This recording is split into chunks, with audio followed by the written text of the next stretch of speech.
Live from America's heartland, this is the Daily Truth Report with your host, Noah Christopher. Hey, welcome back, everybody. And welcome back to the show, Jovan. We've got Jovan Hutton Pulitzer with us today. Thank you for having me. I appreciate it. I'm sharing this across my platforms as well. So, yeah, we are live on a bunch of different platforms right now. So before we get cranking here, drop us a comment. Let us know that we're connected. It looks like we are live in several places, but the fun part of doing that is we will be able to take questions. And if you've got something you want to ask Jovan, we'll make this interactive. We'll have a lot of fun on here today. Less than 30 days out from the election, and we're just 24 to be exact. It's that close. 24 days. So we're just going to cover everything that's out there. And I thought, who better to have on than Jovan? So there we go. I see some comments coming in. All right. Robert, thank you for being here. All right. Hey, Robert, how's it going? Awesome. So we are connected over there. If you're seeing us on Rumble or Getter, leave us a comment. Let us know. All right. Looking good. I'm going to share this too across some other channels. Unfortunately, on my side, I can only share it to a limited number of channels at the time. So I'm sharing it right now, getting you to hop on Facebook. I think we should be able to see your comments and stuff from there. And of course, you always have X. You can do it there as well. So, okay. Perfect. All right. We see Terry. Terry, thanks for being here. From Texas. All right. Okay. Well, Jovan, like you said, we're 24 days out. I wanted to talk about so many things, but I mean, we'll just jump in. Do you see? And I have to apologize. I know it was a little later than you planned, but I do apologize. I had something run over that I was trying to get planned out. And I know it sounds really weird, but I'll tell you this real quick. The American chestnut tree in the United States of America is basically extinct. Huh. In the late 1700s, it used to be a very important business in the United States and stuff. And on a kind of and now we have American chestnut trees, which used to be the base of the East Coast economy for a very long time. Now they've been basically exterminated. They're basically extinct, and any trees that do grow really will only live maybe 5 or 6 years. And then they destroy because they have this weird infection in it. I, on just a interesting remote expedition, found an American chestnut tree that is exceptionally ancient in age. And instead of, chestnuts like this, we're talking chestnuts like this. I mean, incredibly old tree. Huh. And it's surviving and fruiting, which basically means from a scientific standpoint, that tree somehow has survived the disease that wiped them out in America. And inside that tree somehow rests an antidote to how it grew past it, which means we can find the antidote for these things and why they have died, and basically bring them roaring back to life in the United States of America where they originated. And it's really a huge discovery. So I was working all those details out. That's amazing. Yeah. Wow. Because remember, if you've got one of these trees that, could be 100 years old, let's say hypothetically, what they used to be the most magnificent trees in America and did all these nuts and had a huge economy. That's where you get, roasting chestnuts on an open fire kind of thing. Yeah. Yeah. They all went away. They literally got killed by this blight. And ever since then, in 1920, there hasn't been any trees that can survive past 5 or 6 years old, and they can't really get to a profitable fruiting stage and or small nuts. And so to find this one is literally like finding a needle in a haystack. I stumbled across it, which means this tree somehow in its tree DNA and the environment where it lives literally possesses what ultimately is the antidote of what wiped them out because it survived. And so I'm excited about it. I know it's nerdy, but hey. Well, so what do? You start running it through the lab to see what's in there, or what do you? Right. So basically what you do is first off, these chestnuts, which we have. There's an interesting thing about chestnuts. When you pick up chestnuts off the ground, most people don't know, you really need, from the time those shells bust open, you really need to pick them up, and you want to consume them within a week or two because they're inherently born with this weird worm, which means they'll get wormy. And so you freeze them. And so what it means is this may not have that part either, but more importantly, from a scientific thing, you can actually genome the seed and look at what it has. And you can compare that to the trees that are infected. And you can find where does the marker exist in this tree that's different. And if you can do that, it basically means two things. You can inoculate trees that are up and standing right now that may or may not have it and see if it will reverse the process. But it basically means this tree is the needle in a haystack, and genetically these nuts being a clone should be the whole new crop of trees that could replace this entire cash crop in the US. Well, it's just a shame that you can't seem to do more in life, Jovan. I mean, now you're saving the trees. Now I'm just proving I know, and it just proves I am a stupid science geek nerd. That's all it proves. Yeah, I'm putting this up on the screen. That's exactly right. No.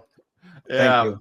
Well, that's cool. And in a little bit, I want to talk about your Food Forest Bible too. I know Thank you. I'm just fascinated by that, and I know since the last time we had you on, I've heard from so many people that have gotten that book, and I've seen the stats of people grabbing it. So very cool stuff. We'll talk about that in a minute. But thank you. We're 24 days out from the election. I don't think we've had you on since we had that second assassination attempt down at Mar-a-Lago. General question: Do you think Trump is safe heading into this? I saw a report today. He's not going to golf anymore until after the election. So I guess that's probably a good idea for safety concerns. But I'm worried about the plane. I'm worried about now he's running Madison Square Garden. I'm worried about everybody stuck in there like sitting ducks. Do you think he's safe leading into this? No, not at all. I think a few things have happened. Not only is he not safe, and the left doing their rhetoric, and then if you think about the transgender Tennessee shooter that they held the manifesto on, yeah, and then our government for this wacko at Mar-a-Lago releases his manifesto immediately with $150,000 bounty in it. It sends the wrong message. Well, and that only got released because the feds decided to release that. That's right. It's weaponization. It's a suggestion, right? That's horrible. And I think it's horrible. But I see many other things triangulating. We now know that surface-to-air missiles of the handheld variety, small weapons arms, small weapons, not small arms, but small weapons, have made its way across the border with the cartels. When you go further past the cartels, I covered it, those specifically are part of a shipment that was hijacked on the ocean. And it's very surprising to see those things here, but our CIA, FBI, and DOJ have always known about it, but somehow these got into the country. We now combine that with, we know Iran wants to eliminate Trump. We know we have Syrian, very highly trained terrorists. One of them I identified as he came across the border, very high trained individual that has said, you will remember me. I don't know if you ever saw that, but he said, you will know my name. That worries me. And then when you have the combined effect with the media trying to make up for Kamala, lying about the polls, knowing they're getting their butt kicked, but combined with Elon Musk coming out and saying, if Trump doesn't get elected, America as we know it's over. And you have to understand how much Elon has put at risk even saying that, because that means they're going to attack him viciously. And they're already calling to have his green card revoked, right? They already want him out. When you triangulate all of those things, I have to tell you, frankly, it scares the hell out of me. I know a lot of the president's stuff has gone on lockdown. I know that he's at great risk anywhere he appears at what he does, even though security is heightened. A lot of it even has to go further to the moment's notice that it can be announced. But what worries me is I just feel like the leaks from inside. And me too. There's no way you can get around that, right? But the leaks from inside, and when everybody can see his movements at the Secret Service level, then I go back to this damn shooter at Mar-a-Lago, which is a comedy of BS. And they expect us to believe some Secret Service agent spotted from hundreds of yards, maybe even further, a little bitty barrel sticking out of a bush. Hey, I'm a hero. I think that was really more to cover for the Secret Service and to make them look like they were doing their job more than anything else. This guy was a bullshit patsy. All of that, if you just look at all of that together, combined with on the world agenda, Israel standing up for itself, just obliterating Hamas. Now you have the top Hamas taken out. Iran. Now the people of Iran are celebrating, but you won't see that Ayatollah. Ayatollah's threatening more, but the people of Iran want them gone. There's just so much at stake at this one crossroads. It's never been a more dangerous time, I believe, for President Trump or for American history of its leaders and its republic. Yeah, well, that's exactly what I fear. Let me throw something at you. Maybe flip it just a little bit. Tell me, Dodge. Tell me if because I totally agree. I see all the same things. It worries me. At the same time, you bring up Elon and even President Trump. I'm watching both of them, and it used to be just Trump. I would watch him, and he just looks so calm to me. And I mean, he's got the weight of the world on his shoulders. They've tried to assassinate him at least twice, probably more that we don't know about. And yet the guy just looks happy and calm and confident. And then I started noticing recently the exact same thing from Elon. And like you said, he has put himself in the line of fire by doing these endorsements for President Trump. He's toast if Kamala wins. And he looks like he has no concerns in the world. Is it possible that these guys have some sort of, quote unquote Trump card that they know they're going to play? They look like people that know they've already won to me. And I don't know what's going on there. Logic would tell you that they believe everything's on their side, and that is true. I also want to go to the other side of the equation. When you're finally faced with what is my life about? What is my mark on the world? And frankly, I'm not taking this shit anymore. And you make the decision, I'm all in, if it even means to the death. Then with that comes an incredible peace and confidence. And that peace and confidence radiates the same way. Okay. Yeah, that makes sense. Yeah, they've made their decision and they're all in, basically. Well, remember that each man is putting his reputation, his life, his fortune, his namesake, his legacy, everything on the line. And there's an incredible peace that comes when you know you stand for truth and nobody can move you off that truth and you're all in. The fears drop away. That's it. Money's just money. Life's just life. But America's worth fighting for. And I can tell you that's the radiated confidence of a warrior who's all in and stands purely for truth. Yeah, good. All right. Well, I'm going to hold out hope that maybe they've got some wild card out there still to play. But I think you would say certainly, and maybe now's a good time to say it. We need to, for the next 24 days, pretend like we're down by 50 points. I mean, we finish this thing out to the end. We go and vote. I don't care what's going on. I mean, do not at all act like this is in the bag, even though some of the betting markets now have Trump up 10 points. Some of the polls are showing good. Throw all of that out. Polls, betting mean nothing. What also means nothing is something very interesting. As you know, the politicians don't serve our interest. You know, they don't take care of us. But yet you're going to listen to the politicians of what they tell you we should do to win this race. You can't serve two masters that way. The way I look at it, and I had this discussion with my audience today for almost 3 hours.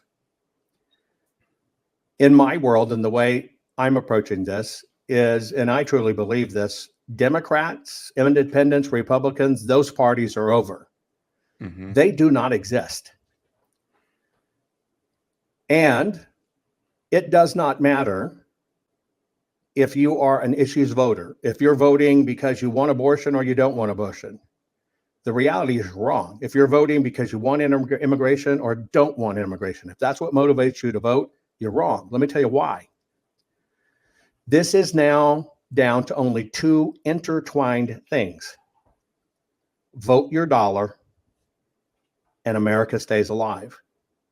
Now, what that means is, if we're really going to pull this out, yes, you've got to get out and vote in person. You've got to get your neighbors, family and friends to vote.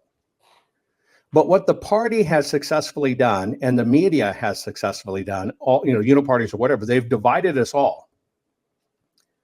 And when you can divide people and put them into containers, they're much easier to control. I look at it now as basically screw the politicians. I'm not a Democrat. I'm not a Republican. I'm not an independent. I'm an American, and you're smashing my wallet. Right. Now, what I mean by that is I think you could walk to the person across the street. And I'm using it as a hypothetical. And let's say in your life, the person across the street is a dude who thinks he's a woman. Truly, play along with me. You have got to refuse talking in vacuums. When we all only talk to people who think like us, we're hurting ourselves. Mm-hmm. And see, if you look at the pattern recognition of what's going on, the pattern recognition is they want us to circle the wagons into small groups. They want us to talk in small circle and groups, because groups of like-minded group together. And if you control thematically the hyphens, how they've hyphenated people, you can control the dialogue. I'm saying something different. Maybe you have, and I'm just going to go to the most ridiculous extreme. Maybe you have that transgendered person that when you look at them, you hate their guts because you think they're not only screwed up, they're mentally ill and they're pedophiles, just using the extreme. What you now have to do, if we're going to win, is you're going to have to break down that barrier. You are going to have to approach that person, not in your MAGA hat, not in your stuff, not in any of that, and say, I just want you to know you are entitled to live your life the way you want to live it. And I just want you to know I support that, because that's what freedom means. Mm-hmm. Now, there's nothing antagonistic in that. By opening a dialogue of that commonality, you can have that discussion with this man who has a bulge in his dress that thinks he's a woman. And you can say, man, are you getting clobbered on your grocery bill like I'm getting clobbered on my grocery bill? Mm-hmm. My groceries are through the freaking roof. Man, has your rent gone up like my rent's gone up? Can you believe these electric bills? And in that, you can find the common ground that right now connects every single one of us. That's the only common ground. Everybody wants to be free and be their own thing and be left alone. And everybody's getting clobbered in the pocketbook. If you can keep it to that, then I can believe you can open the door for the following dialogue. You do not need to sit around every day talking to people that think like you. They're in. Mm-hmm. They're in. Mm-hmm. You got to save lives, and you got to save this country. So what I make a practice of, let's say if I'm in a grocery store and I see the most dude, flippity flop, limp wristed, pink haired, whatever, and they're like standing over cheese products, and I'll come right on in and I'll start up a conversation. I said, can you believe these damn prices? And they'll kind of look at me because, I look like I want to kick their ass, and they know I'm conservative. And I said, man, we are getting clobbered, aren't we? Are you feeling this too? Or can you believe these prices? You can start up a conversation of common ground, which has nothing to do with your identity or their identity. And you can find common ground that we're getting clobbered. Now, one of the things, whether it be a conversation or your door knocking, I think you could have the following conversation and it would ring true. You could have the following conversation, and I'm telling you, I'm going to the most extreme. You're talking to either a flaming, raging lesbian bull that wants to kick your ass or a tranny. I don't care. We all got this common ground, right? And go, man, these prices, they're killing me. My electric bills are killing me. My rent's fucking killing me. And can you believe? Man, there's not going to be any help or aid. We can't get the aid to these people in Appalachia. And boy, man, we're just hurting. You'll find that common ground. And you actually have the ability to have the conversation to say, now that we'll put it in door knocker terms. If you were knocking a door of a Democrat trying to convince somebody to vote for Trump, you're wrong.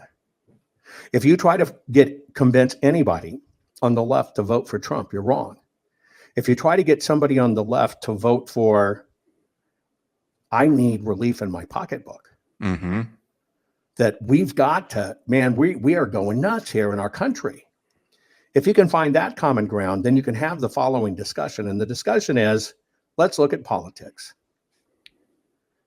None of our politicians on either side, left or right, are really doing what we want done. We never make any milestones. We never reach anything. We never get set free. Never really technically gets better.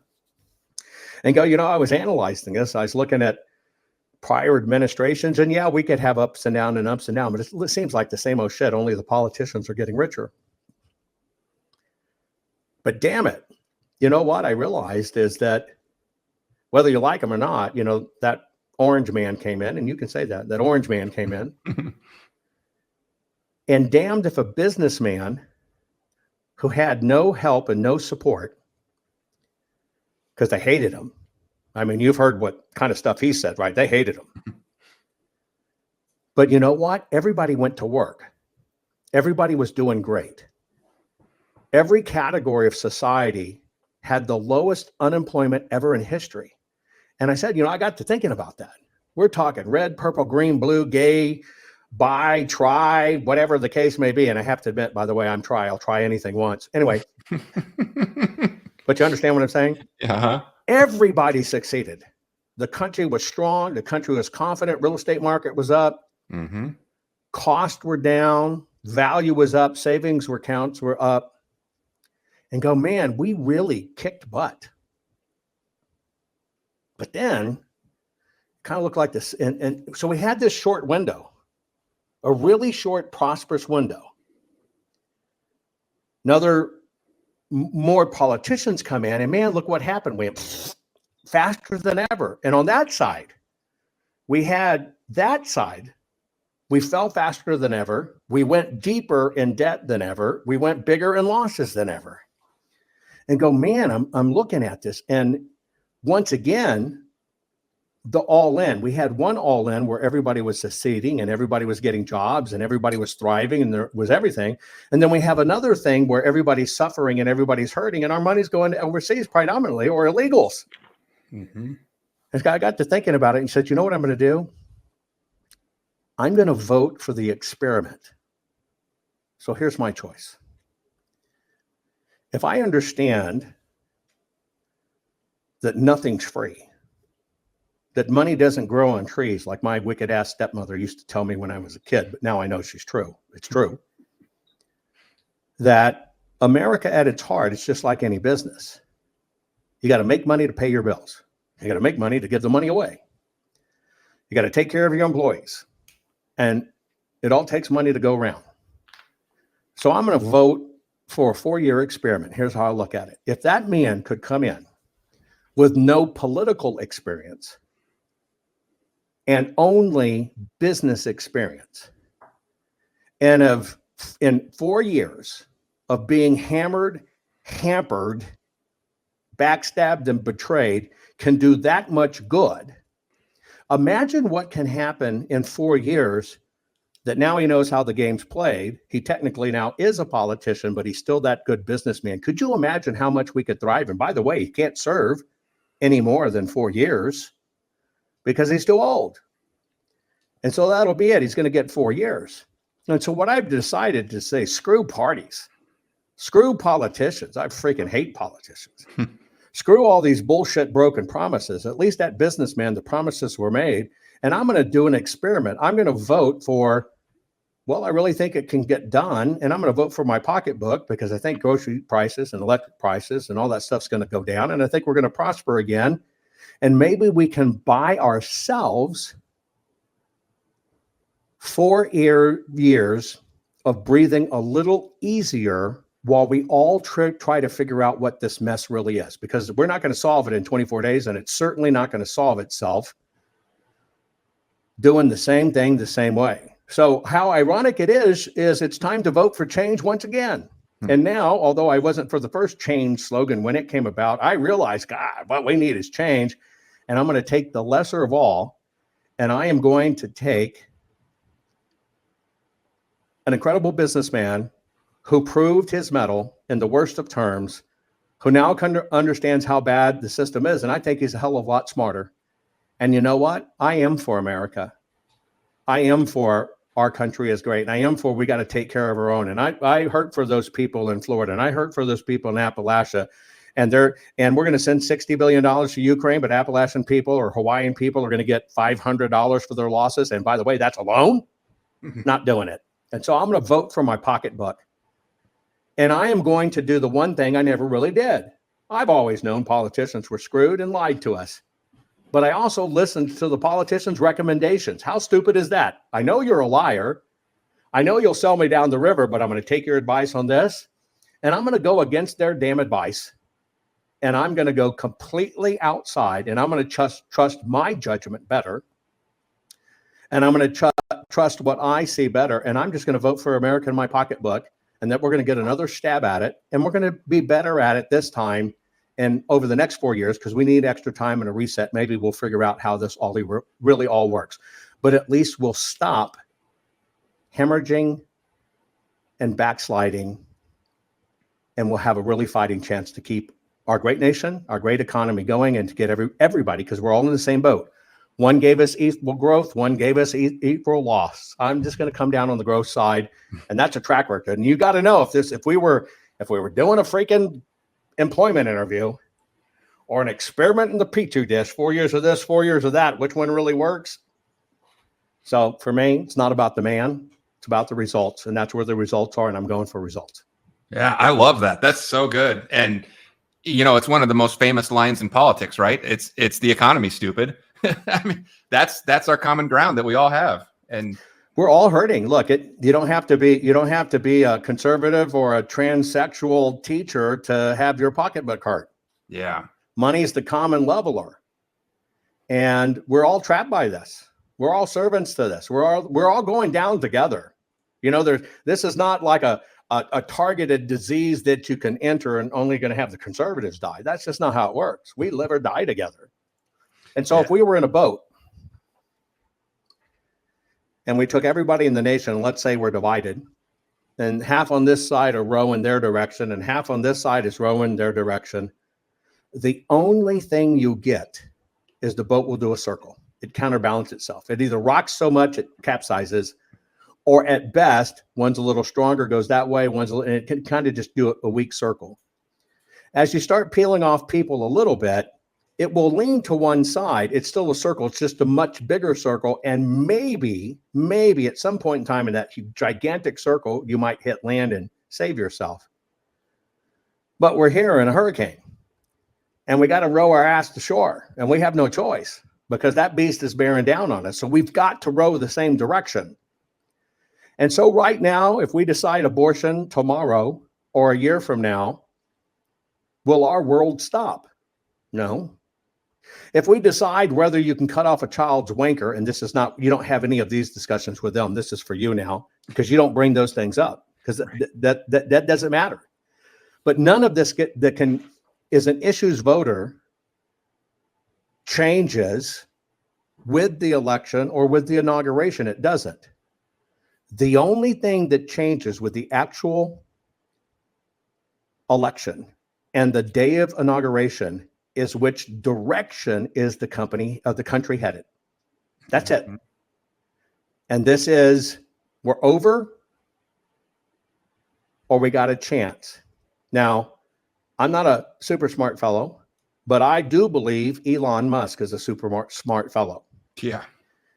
And I do believe Elon Musk understands the markets and cause and effect. And I do now understand that 100% of Elon's wealth is now tied up in those public markets, which are predominantly controlled by liberals. Mm-hmm. But when somebody that smart, with that much to lose, says, folks, this next election is going to decide our future. And by the way, if it's not Donald Trump, this is over. We need to pay attention. Because you know why? You're not a multi-billionaire. I'm not a multi-billionaire. Nobody around us is a multi-billionaire like that. And this guy, when it comes to Americans outside of Bezos, has the single most to lose in the world. And he's telling us it's all or nothing, or this game's over. And ironically, the only man that could compete with him, with Musk, was Bezos, right? Mm-hmm. So Musk is the top right now. The only man who could compete with him was Jeff Bezos. But you saw what Bezos did in these last 4 years. He dropped out of the public eye and limelight so he could hide. Yeah, he did.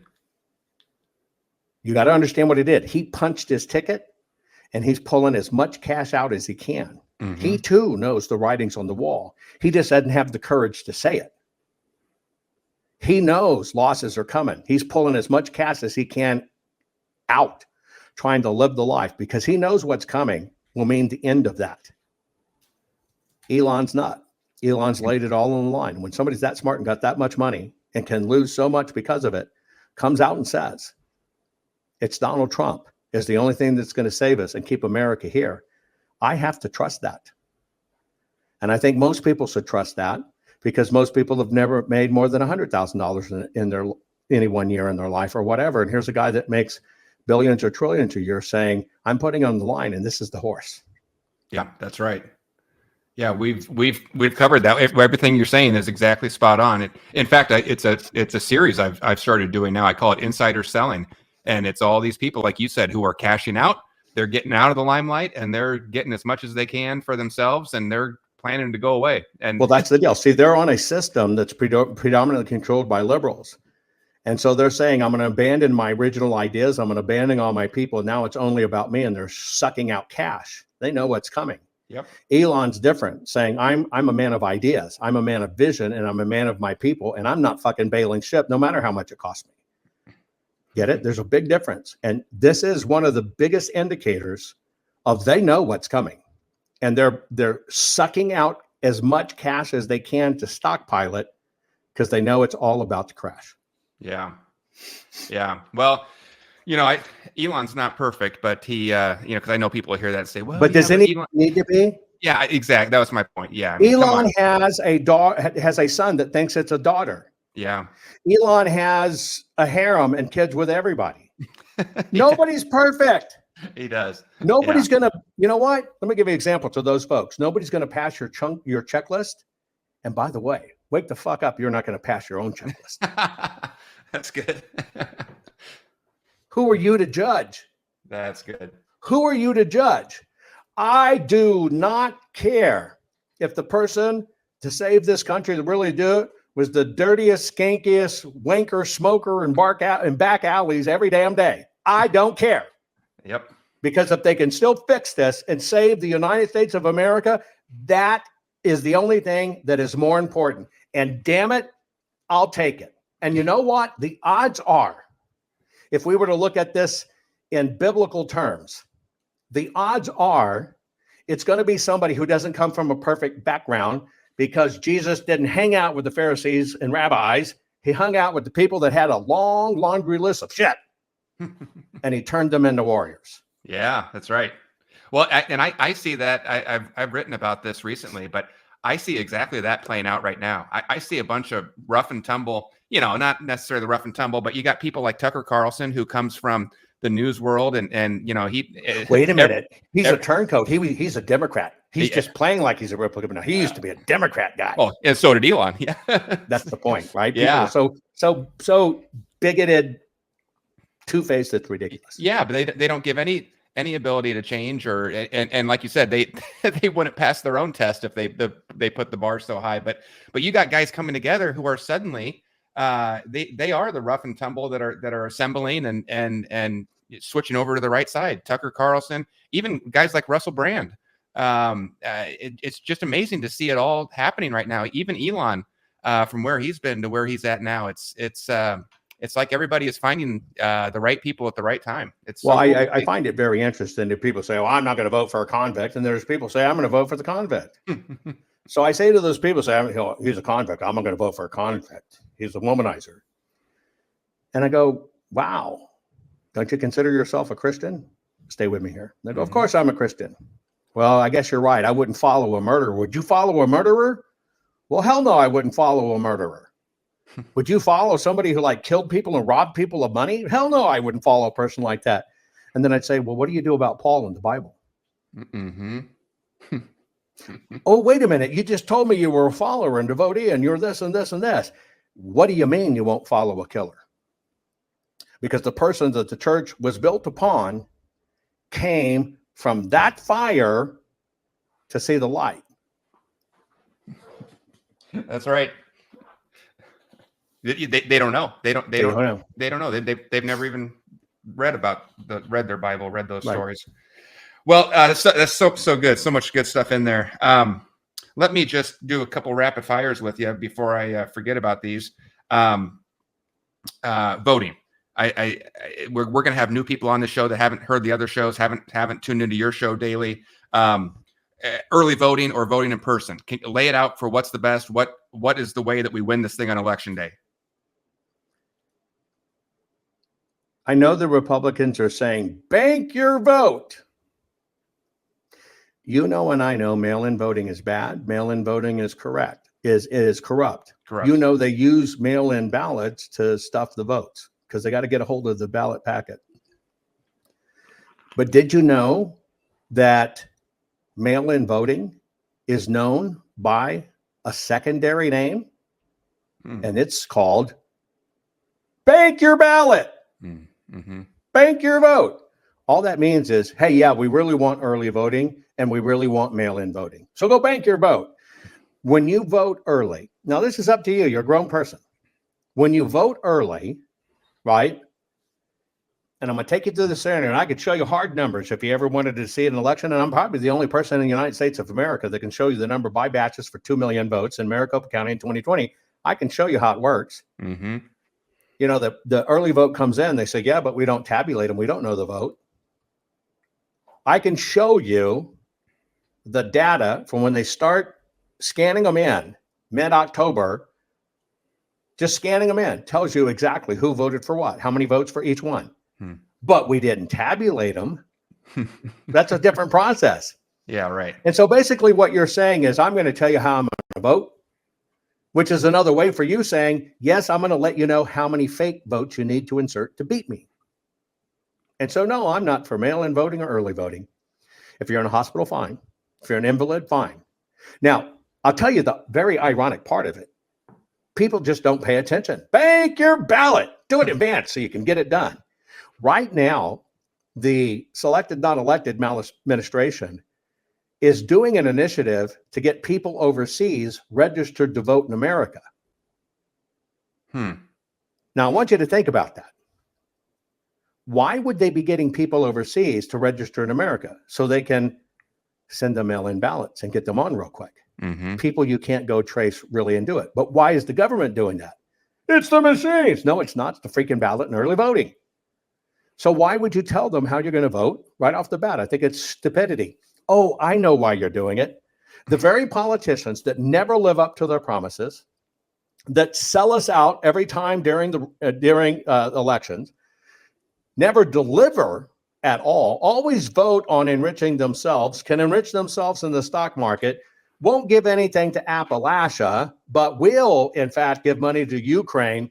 The rat bastards you don't trust told you, bank your ballot. And you go, oh, okay. Do you realize how schizophrenic that is? Yeah, that's exactly you right. Actually hate these guys for not doing their jobs, but they must be telling the truth when they say early vote and bank my ballot.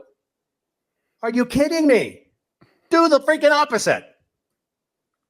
And the opposite is voting on voting day. That means family, friends, go together, get there and vote. Appalachia, get people out, get to the voting places. They have to let you vote. And by the way, if you just don't have time to stand in line for 6 hours, maybe you don't have time to be an American. Mm-hmm. Maybe you've got something short-circuited in your wire that you can't stand in the line for 2 hours for your country and your way of life. Are you that lazy? Are you that apathetic? Oh, let me remind you, yes, you are, because that's why we're here. I was apathetic too. I didn't give a rat's ass about voting. I was never political. I'd vote for a president, but thought they were cool. Maybe a senator. I didn't give a flying hoot about the down ballot ticket until I found out in doing this, trying to help save my country, that a freaking county recorder in Maricopa County, Arizona, has far more power than the president of the United States. I realized, oh my God, I missed the boat. And you know what? How stupid of it is to think the very people that you don't trust and can't trust are going to be the ones to change it for you. No, they're not. You're going to change it for you. And that means getting off your ass and doing something different. And I'm personally telling you that should be get in on election day. If you will camp outside on Black Friday to get a TV for $99 at Walmart, but you can't sit on your ass for your country on election day, means something with you is screwed in the head. Well, and I know certain areas do have long lines, but I've never experienced that. I mean, I never have either, but they'll tell you that stuff. And that's just how people are looking for excuses. Yeah. They're looking for excuses and they're looking for blame while they search for a hero and realize the only hero they got that will never let them down, that they can count on, is them. They just don't know they're the hero. That's good. Well, we're seeing reports now, or not reports. I mean, it's confirmed changes to the voting laws in North Carolina. You drop your ballots off anywhere, show up anywhere to vote. Are they making a play to steal North Carolina? Yeah. It is well known on the inside that if we do not win the Carolinas, there is no way, no path for President Trump to win. There has to be controls. Can't be just randomly dropped off. And the key is in the drop off. It has to be ID'd and verified. Well, but you know illegal. What? Never let a disaster go to waste. Yeah. What do you think about all these? I mean, I'm going to go far off into conspiracy world here, and you can tell me if it's off base or there's something there. But you know, the more I dig into this, you got these hurricanes that appear to be aimed, not just organically forming. They appear to be strengthened by some sort of weather modification. You've got all the ties into whether the ground is full of lithium, land grab. It looks like Maui 2.0. Then you've got Wyoming is on fire. Got lithium up there too. Is this? Are we all just finding conspiracies everywhere we look now, or is there something to all of that? Let me do something real quick, okay? Yeah. I want to show you the path of the hurricanes. Yes. One second. Okay. Let me see if I can total this up real quick. Great. Stand by. Yep. Stand by.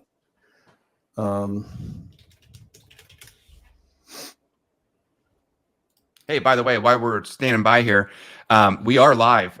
So when I can see we've got a lot of people watching on a bunch of different platforms. If you have a question for Jovan, drop it in the comments, and we'll do our best to get you featured on here if we see it.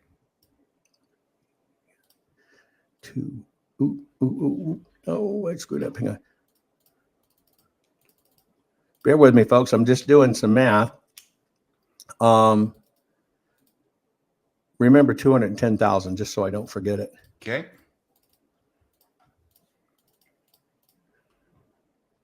Okay. Right now, about $1.6 billion in damages minimum. Yeah. Remember that. Okay.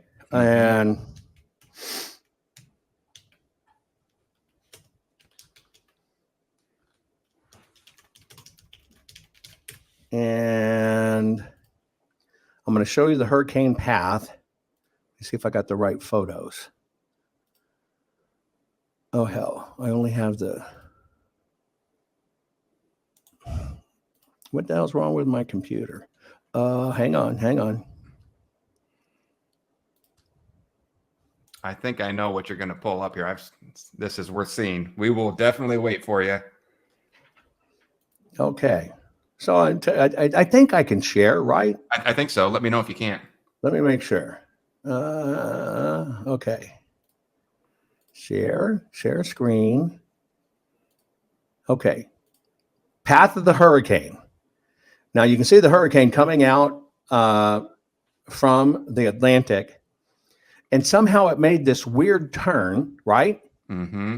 And it sucked its way, which is very odd, but it sucked its way right into the mouth of the Appalachians, right? And that's where it did the destruction, as it hits in the Carolinas and stuff, okay? Because somewhere it hit this weird weather event. Let me quit sharing that. And in this stuff, the devastation, which is 1.4, $1.5 billion in devastation, it kind of ripped. Let me see if I can. Why is that so small? Hang on one second. Mm-hmm. As you watch the after effects, can you see that on the screen? It just torqued bridges. Yeah. Right. It just totally destroyed the bridges. And the lumber, if you were to, and did that one disappear, by the way? Yeah, but you put it back up, maybe. I'm sorry. And when you look at people trying to get together, let me see if I can share this. People are trying literally to get together and pull people and houses outside the rubble because, everything's obliterated. I'm sorry, that's in black and white. Oh, wait. That's right. That was the hurricane that followed the exact same path in 1916. Uh-huh. What? Yeah. Right? The identical path in 1916. So let me read that to you because people forget it. In the 1916 event, the cyclone, which is what we had, impacted the southeastern United States. July 1916. The most torrential rainfall ever caused the Great Flood of 1916. It was a prolific and destructive flood event that affected Appalachia and the Blue Ridge Mountains. It was accounted for the most damage ever and fatalities associated with hurricane, and most of the true damage occurred in North Carolina. I could go on. Now, you remember when all those scientists were sitting in the rooms, seeding clouds with the big super duper computers in 1916? Mm-hmm. Oh, wait. Let me go back. All these scientists got in a room with the Abacus. And if you click an Abacus fast enough, and you all do it in unison, the Abacus can move the storm. Right.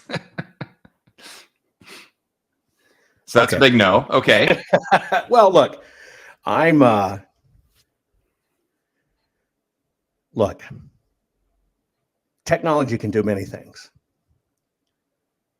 But as I said on my morning program, do you like that Abacus slide ruler?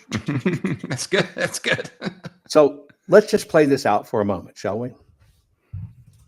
And an unseen movement, right, is,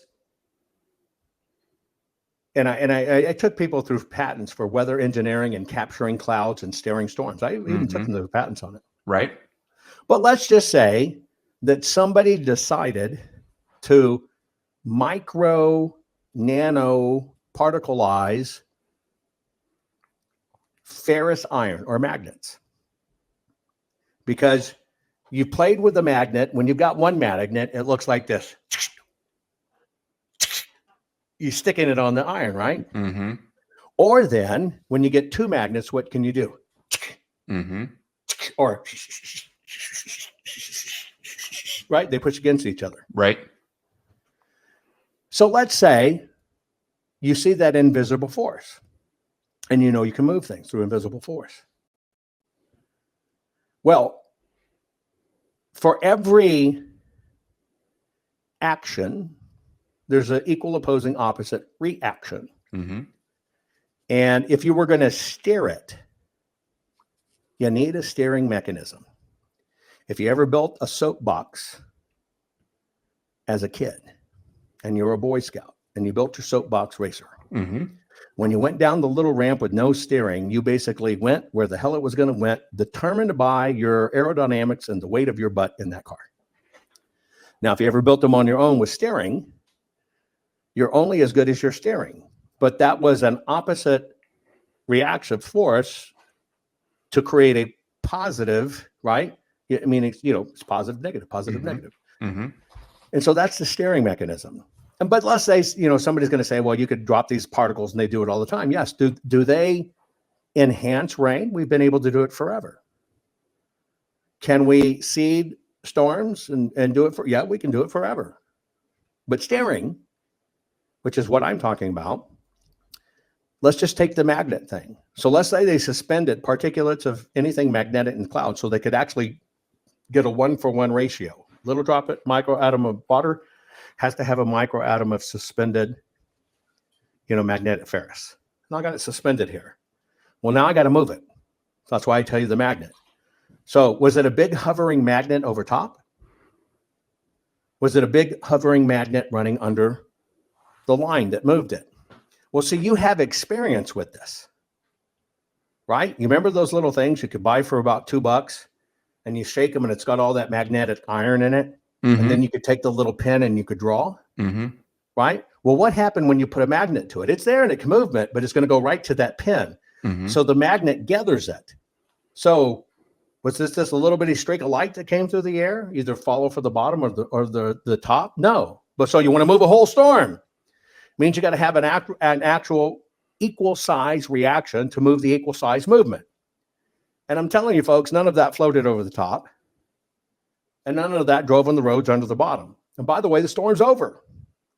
So even if they did do something like suspending particles, when the rain rained, first off, you got to count how in the hell would they keep on suspending it? Because when it's raining it down with it, which means you got to refortify it. Mm-hmm. But let's say they didn't. Well, that means it fell to the ground, which means all of that ground over Appalachia is now magnetic, which means your pants buttons, your blouse buttons, your bra hooks, everything is popping off all over the place because you should be sticking to the ground. It's not what's happening. So can you befuddle rain a little bit in intensity? Yeah, if the conditions are right and you're there at the right moment. But they had planes, military planes flying in the storm. They have those deployed every major storm cell. How in the hell do you think they get the Doppler? They put the plane in the middle of it. That's how they track it. There's guys up there flying in this shit for you, so you can get the information. So we have to understand the physics of what happened. Unfortunately, as one is coming this way in a storm and a warmer one's coming this way, they collided. And they collided kind of right there at the Carolinas. Hotter's higher, colder's lower. That's why you have fog in the valleys across the yard. And they creep along the ground. It needs to lower temperature. And so what happened is this coldness met with this hot. And when it collided, it creates an undercurrent that allowed it to grab a hold of it. And they started passing like a highway over each other like this. And in that highway of where now the cold is inadvertently directed in the reverse of the higher, now you got that collision right here. Now, what's that collision? It's like a fat chicken velvet corduroy, right? Eventually, it's going to bust into flames, especially if she runs really fast. You know what I mean? So yeah, I got the visual. I'm good. I'm giving you visuals so you understand how this works. So it's the physics of a major storm system. Why is a major thunder cloud flat on top? Because you got all this boiling, heating that differential, and then they start colliding. Now, when they collide and flatten out, which basically is compacting the rain, you've seen thunder clouds boil, and then all of a sudden flatness means it's the contact zone. Now, what happens in that contact zone? All kinds of weird shit happens. Atoms start splitting. Everything starts running around phonetically faster, and all of a sudden it starts sparking. Thunder and lightning. It's what it is. This is how it happened. Could, in fact, this been aided in some way at some point in time? Yes. Do I believe it was driven, intensified, magnified, and put down over sundown cities because they're predominantly white towns and we got to win North and South Carolina? Okay, drive it here, boys. No, I don't. It is a physical impossibility. You cannot move it with radio waves. You cannot move it with microwaves. You cannot move it with lasers. And in the magnetic, only other way you can move equal whatever, you wouldn't have anything big enough that could really do it. Like it'd be like, okay, guys, we got this special seed in the clouds. Now zap it with your gun. And so they're using their ray gun. Well, let's just follow that. Well, okay. So we know we got this little bitty ray of light down here, and you've done it with your flashlight. The farther it beams, the broader the light gets. Mm-hmm. But there's also another phenomenon. The farther it beams, the broader the light gets. The broader the light gets, the more diminished it gets because it starts getting weakened because it's not concentrated. So this isn't Ghostbusters. Don't cross the beams. Don't cross the beams, guys, right? And then all of a sudden, if they're out there in Washington, D.C., and they're trying to pull it to stuff, well, you got mountain ranges in between. How'd you get around them? How'd you shoot through them? Well, somebody will always have issues. Well, that's why they had the special Hezbollah Israeli Mossad forces standing on top of the mountains in green suits. I saw them. I mean, come on. So can these things be interpreted that way? And are we in a ripe environment for it? Yes. And if you were to watch my show this morning, I actually did 3 hours on it. I took people through patents to explain how these things can be blown out of proportion for people that don't understand what they're actually looking at. And here's what's nefarious. There's a lot nefarious with it. You ready? And a lot of evil involved. Let me tell you what it is. Because most people are misidentifying the evil. It's not, they steered the hurricane. They made more rain. That's not the evil. Let me tell you how you're misidentifying the evil. Here's the evil. Mainstream news is not reporting what may end up being 10,000 deaths. Mm-hmm. That's freaking evil. Mm-hmm. They're not letting in generators or water, or they're trying to see stuff when people try to help. That's freaking evil. Mm-hmm. They're delaying turning on the power. I got caught in this because I broadcast both in a studio west of the Rockies, both in central and then again east of the Mississippi. 3 different places all look the same. I got caught on the east side this time in it. I did 10 days without power, water, electricity, connectivity, nothing. Saw this destruction firsthand and are still trying to help people out of it now. What's evil? Sending money to the Ukraine by the billions and telling Americans they can get $750, but turning everybody down so far. Well, don't forget about 157 million to Lebanon too. They need. I mean, got to help them. And so that's evil. You are misidentifying the evil. But here's what I know about people. People hate the truth. The truth is so hard to accept that they will accept something so far freaking fetched because it's easier to believe it's some dark, sinister force than your own freaking country doing it to you. So yes, a lot of people have mislabeled the evil and are placing on things. And by the way, as long as you're chasing the magic fairy pixie dust, you know what you're not doing?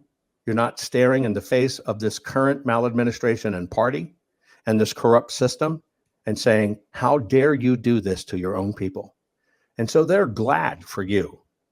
I know it was HARP and Noah, meaning the radar, not you, Noah. HARP and Noah and this and particulates and streaming in the clouds. And I know they did it because I actually saw and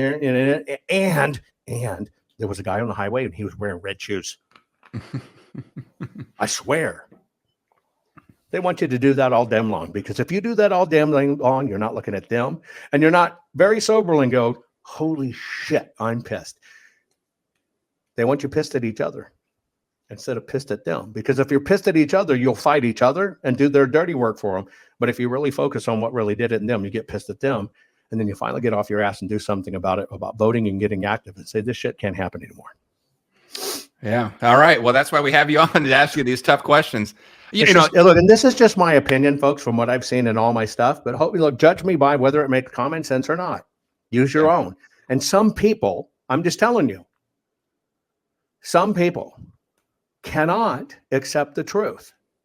No matter what it is, they cannot accept the truth because it will rock their world if you have to look at the fact that, yes, your government will sacrifice you. It's finally come to that. All right. Well, I can't help myself now. If we're talking conspiracy theories, go. I just I got to throw this one out there. Do you believe we went to the moon in 1969? You know what? I have not put any research into that whatsoever. And because I have not personally researched it, and because I have not personally studied it, anything I came out with would only be derived from me really reading snippets online and taking somebody's word for it. And that's the worst thing we can do. And so maybe one of these days I'll get around to looking at it. But if I just popped off and said, yeah, that's a stick in the flag and there's no gravity, it's only something, a tidbit I freaking read online. And it's stupid to repeat that if you haven't researched it yourself. And so I'm about truth and transparency. And I am not, if I can help it, going to comment on something that I have not personally researched, that I'm willing to, at least to a modicum of my reputation, stake on it. Otherwise, I'm just repeating rumors and espouting just a BS opinion based on nothing. And I try my best not to do that. Yeah, no, we certainly don't want you to guess. And you're so good at the analytics and the forensics that if you had an opinion, I was sure interested to hear it. But I would share it if I had one. It's very fascinating. I love it. I can remember. I'm going to tell you this. I can remember 50 years ago, March. 50 years ago, March. I think it was March. May have been October. Anyway, 50 years ago. Close enough. I can remember 50 years ago sitting in my backyard in San Antonio, Texas as a kid. And in the creek behind my house, because I always played outside in the creek, and I was everything from Davy Boone or Davy Crockett to Daniel Boone to Tarzan, you name it. And I found a old lawn chair. Remember when the lawn chairs were aluminum, had the little green mesh and stuff on it, and it had been bashed up in a plug and all torn apart. And I found the articulating arm where it came like this, and it was just enough of the leg and the arm that it formed a tripod. And I sawed it off on this end, and I sawed it off on this, and I popped the rivets and took the little flat part. And now I had a tripod with the thing on the end that I could manipulate like a telescope, up and down, right? And I took a piece of thread, and I did me a little plus sign over the end, like I had a scope. And I laid there in the backyard, and it was probably about twilight, 5 in the afternoon. And I'm looking through that telescope, and I'm looking at the moon. And I have a very good view of it. Why do I have a very good view of it? Because I'm now looking through a darkened tube, so it's taking out all the side diffusion light, which robs your vision, and it allows me to focus on the moon. That's a better, clear purse. You can do it right now on anything in front of you. Look with your eyes like this, and then put them like this. Look through the fake telescope, and you'll see how everything becomes clearer. That's reducing the diffusion that's taking your vision. And I'm looking at the moon. And I can remember distinctly having the discussion, or what in my head, 2020. This is 50 years ago. So 1970 or 1974. 1970. I'm going, 2020. Wow, I'll be in my 50s. Cool. And I'm looking at the moon, and all I wanted to do was go to the moon, and thought that would be awesome. Now, why do I tell you that story? Because I love the moon, and I love the aspect of space travel. And even though I did some work specifically for NASA regarding the monitoring of our pilots on the Mars mission and developed the particular health monitoring program for advanced past what they do, which was awesome.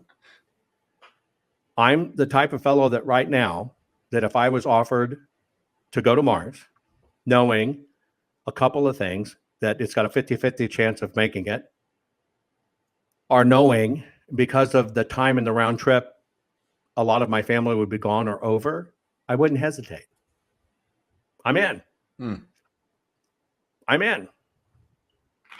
Why?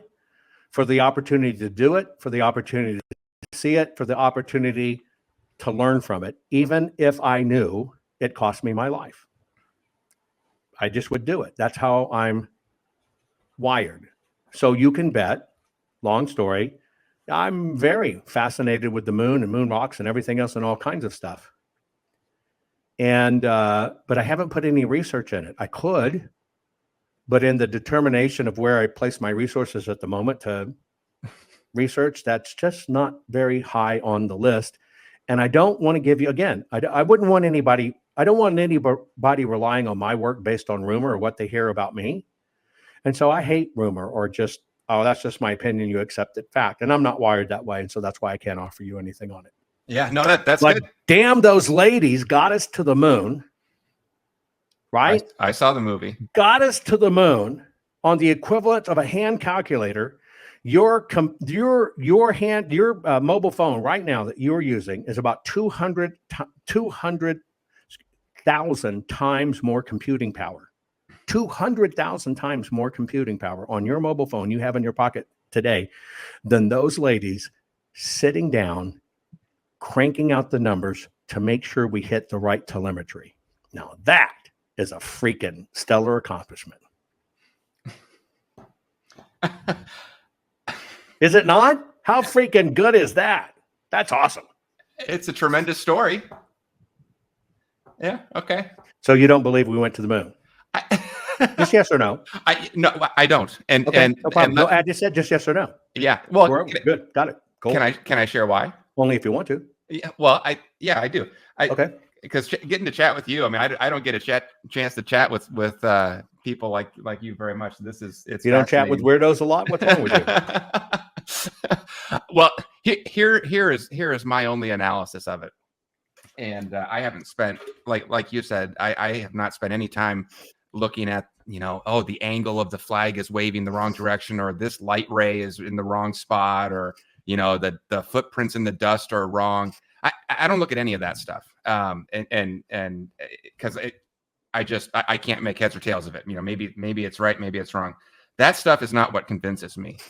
What or at least gives me pause. Maybe I should say what catches my attention about it is what you just said, and I am not entirely sure if you were being facetious or not. But that we went there with 1/200,000th of the computing power over 50 years ago.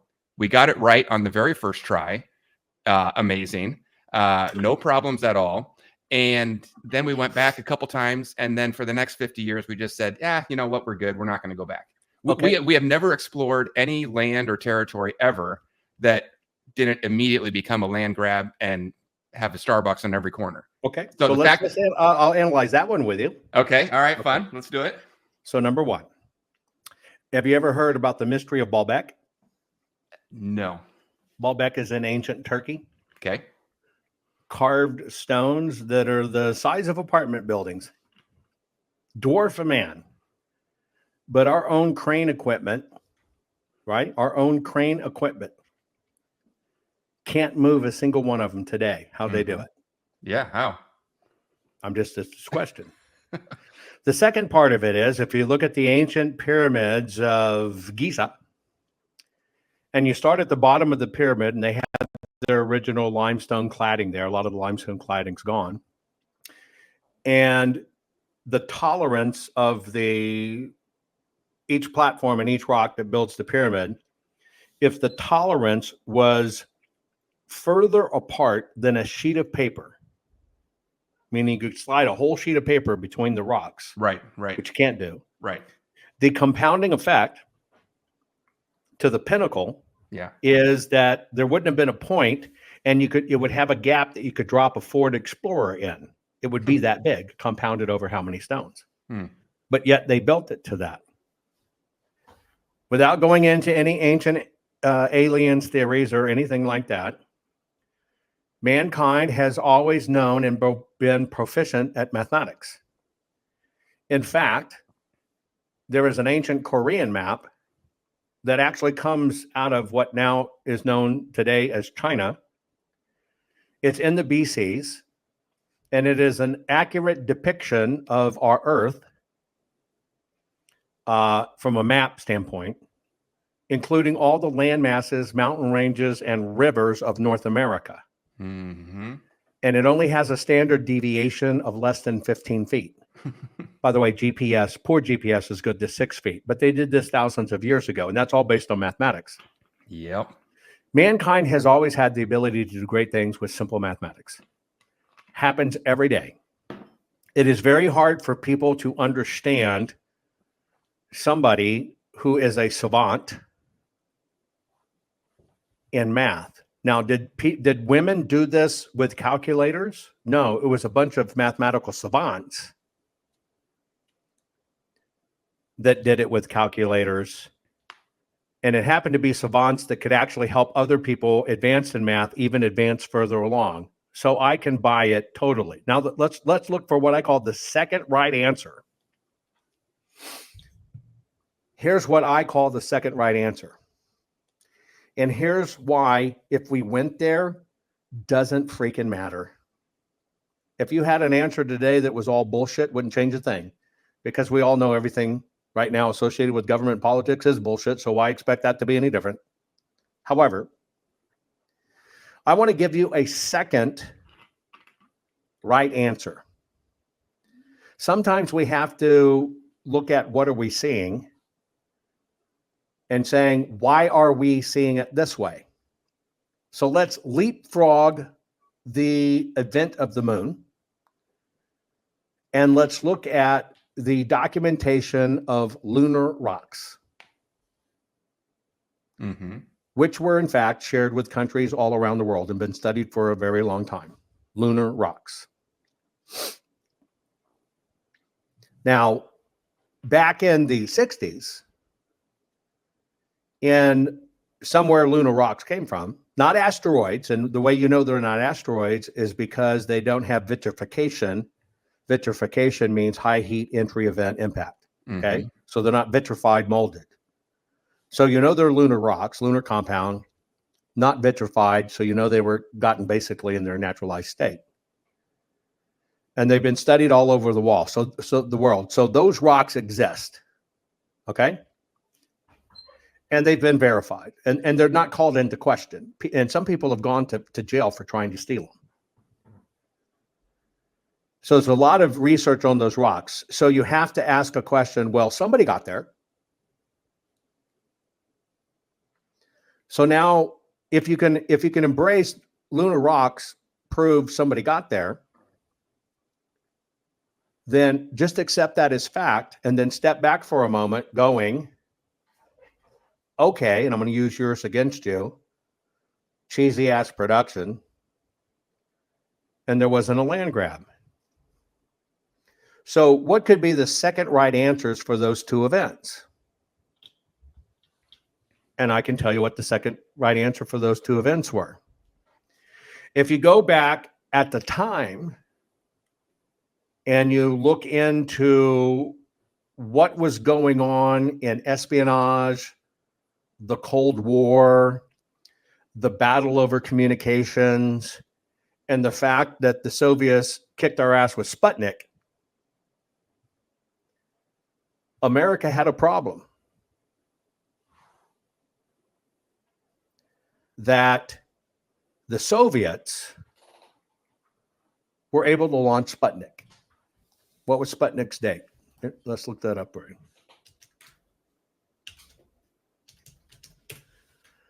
Sputnik 1, October 4th, 1957. Its first low elliptical Earth orbit, Soviet Union. Yep. So America's sitting here going, holy shit, the Russians kicked our ass. That's a problem. Now, you never want to give your enemy confirmation that they just kicked your ass. Now, we had great minds, Werner Herzog, a lot of these people that were German minds, astrophysicists and stuff that we got out of Nazi Germany and stuff. So we had a lot of great things, and we did have advances on them on rocketry.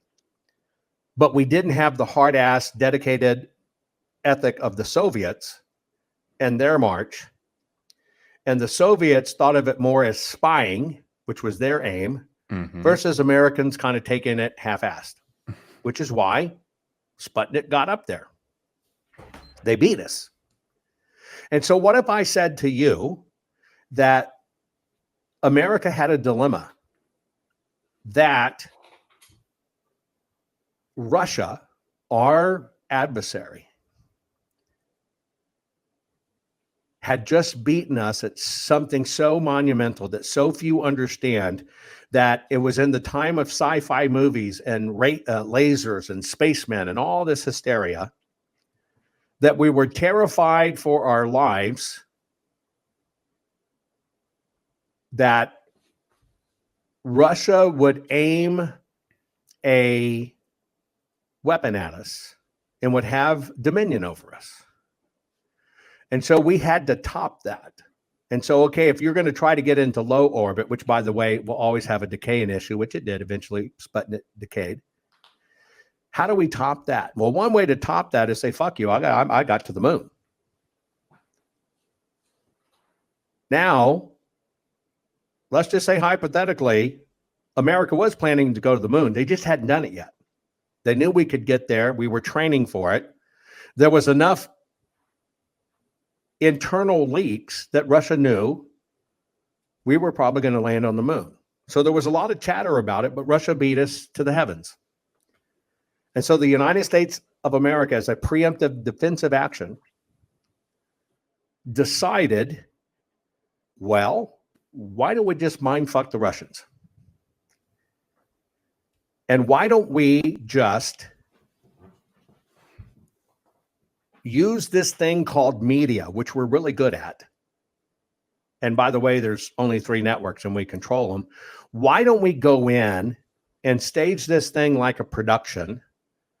And then we've got time to give back footage, meaning transmission back, that we can pull off plausibly that we've gotten to the moon.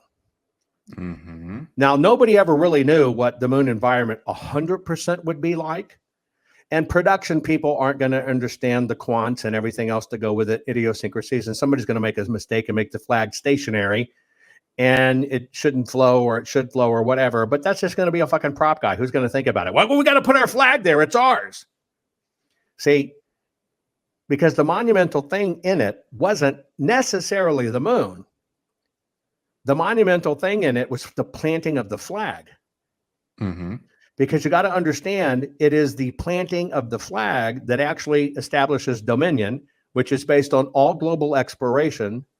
Whoever gets there to the point and plants their flag first, that's global law. Plants their flag first and claims it, stakes it. So America's going, holy shit, these Russians must be right on us. So we've got to convince them we've already got there. And so let's say our country, being very naive about what this would ultimately mean, engaged in a little bit of psychological warfare. And they basically did an operation for the benefit of the United States of America, not to fool the United States of America people, but to take our enemies and basically convince them we're already there, motherfuckers, because they can't just really go inspect it. You know what I mean? Mm-hmm. And so they did that to convince Russia that, your spying didn't work. We were further along than you thought, and we have far better technology than you can imagine. And through a combination of things we could do and we could record at certain stages and returns, etc., it was able to put together enough of information to convince the Russians we were there sooner than later, where we ultimately got there, which is, of course, how we got the moon rocks. And so the second right answer to that of what people bitch about, because it doesn't matter. Who gives a shit? It doesn't matter. Okay? Our government lies to us. Live with it. It's the way it is.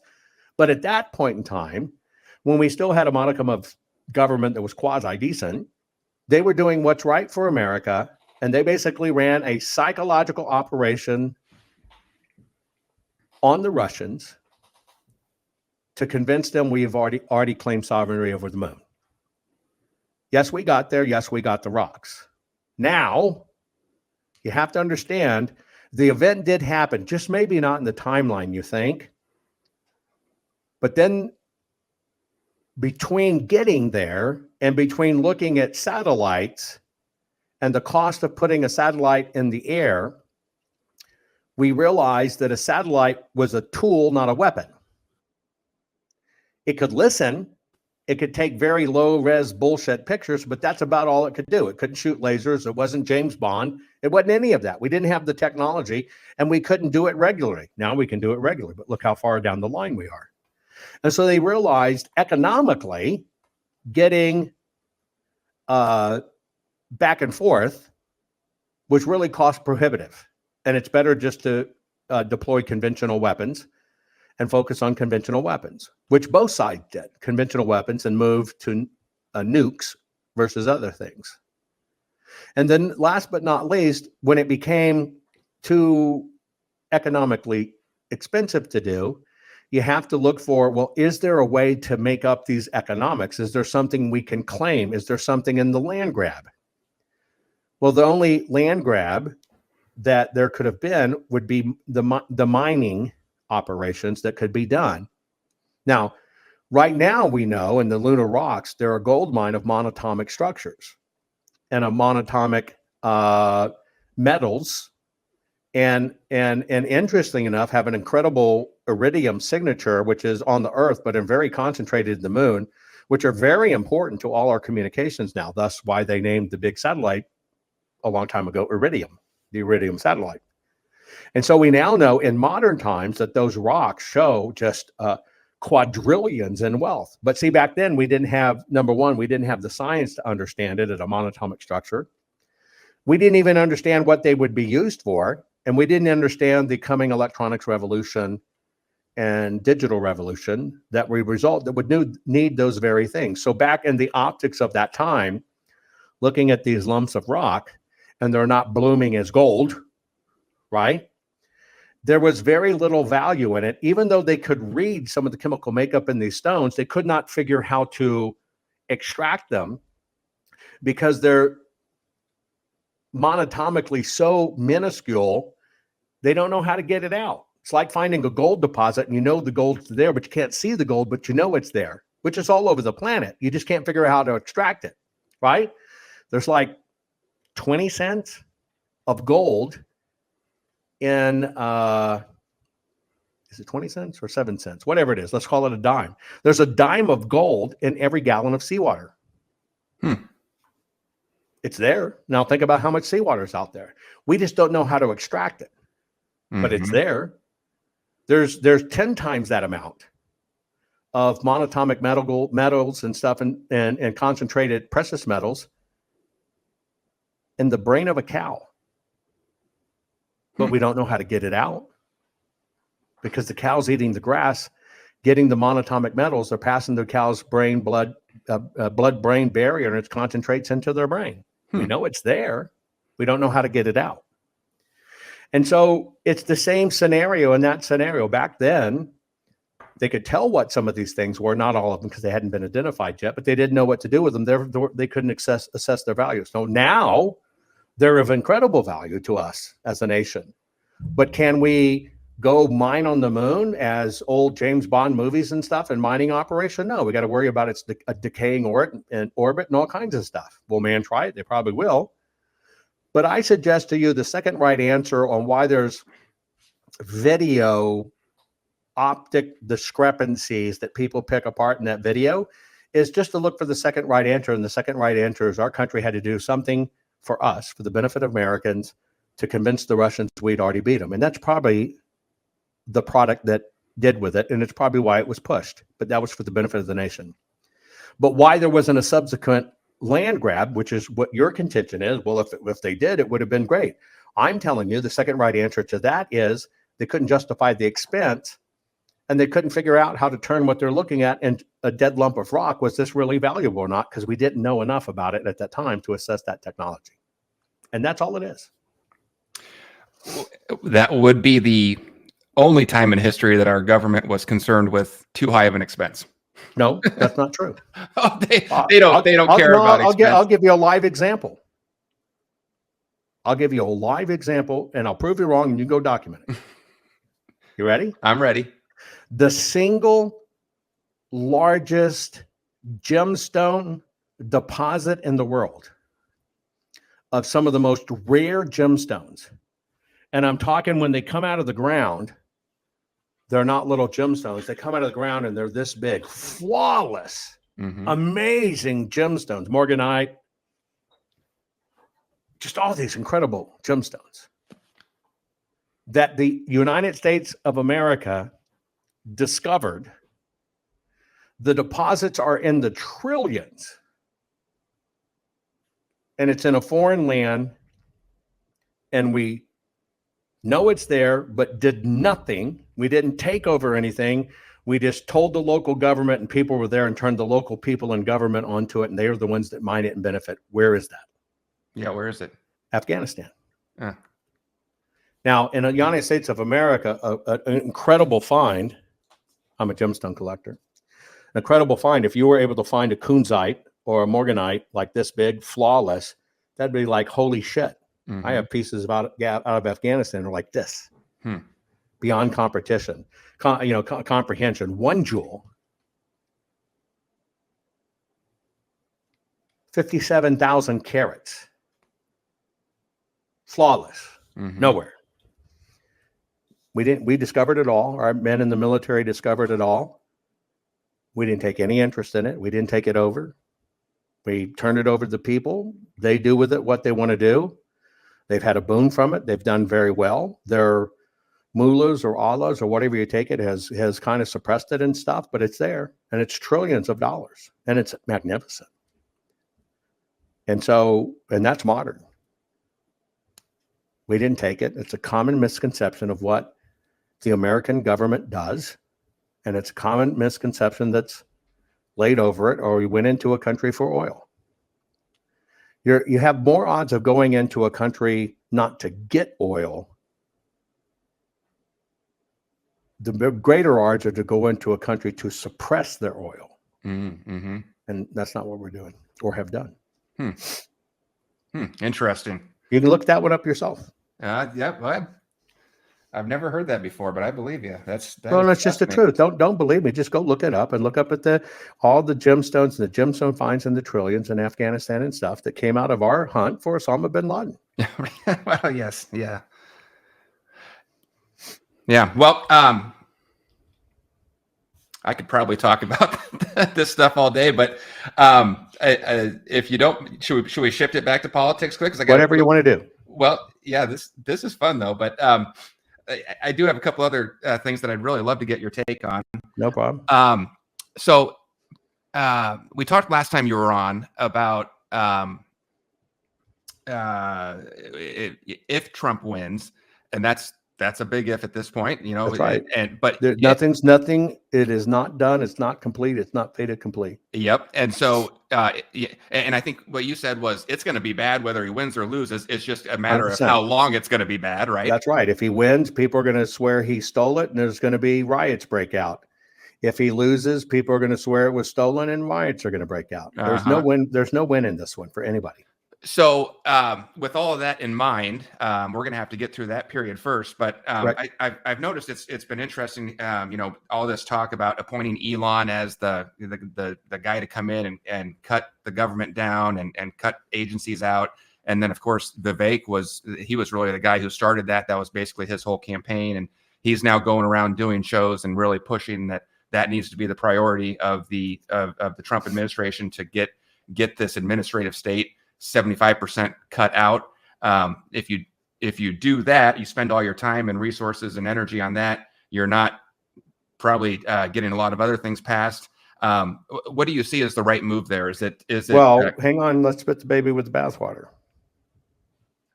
You said the solution and then you robbed it from yourself at the same time. Okay. You said Elon. You said Vivek. Yep. I've never met Vivek. We tried very hard to get him on my program, and then his campaign took off and stuff. And we'll probably meet sometime here in the very near future. But Vivek and his understanding of the economics market, whether he's in pharmaceuticals or not, does not matter. His understanding of market movements and influxes, impacts with Blackstone and manipulation stuff is off the charts. I admire his acumen. He was the first person really blowing that whistle on that BlackRock and stuff what they're doing. And it was from him that I picked up off his research to really understand how they manipulate the markets at BlackRock and how they do the force down with the stock, et cetera. So there are a lot of credits and kudos to Vivek. Would I have voted for him for president? No. Would he be great in a cabinet position doing that? Certainly. And so you have to understand the differences. If a President Trump was to appoint Vivek for this and Elon for this. Mm-hmm. He's appointing them to go do it. Right. I can tell you what Trump's not doing. He's not writing roughshod. He's not babysitting it. He's not sitting waiting for reports every day. He's putting what he knows as a businessman, the right minds in charge to freaking go get it done. Get it?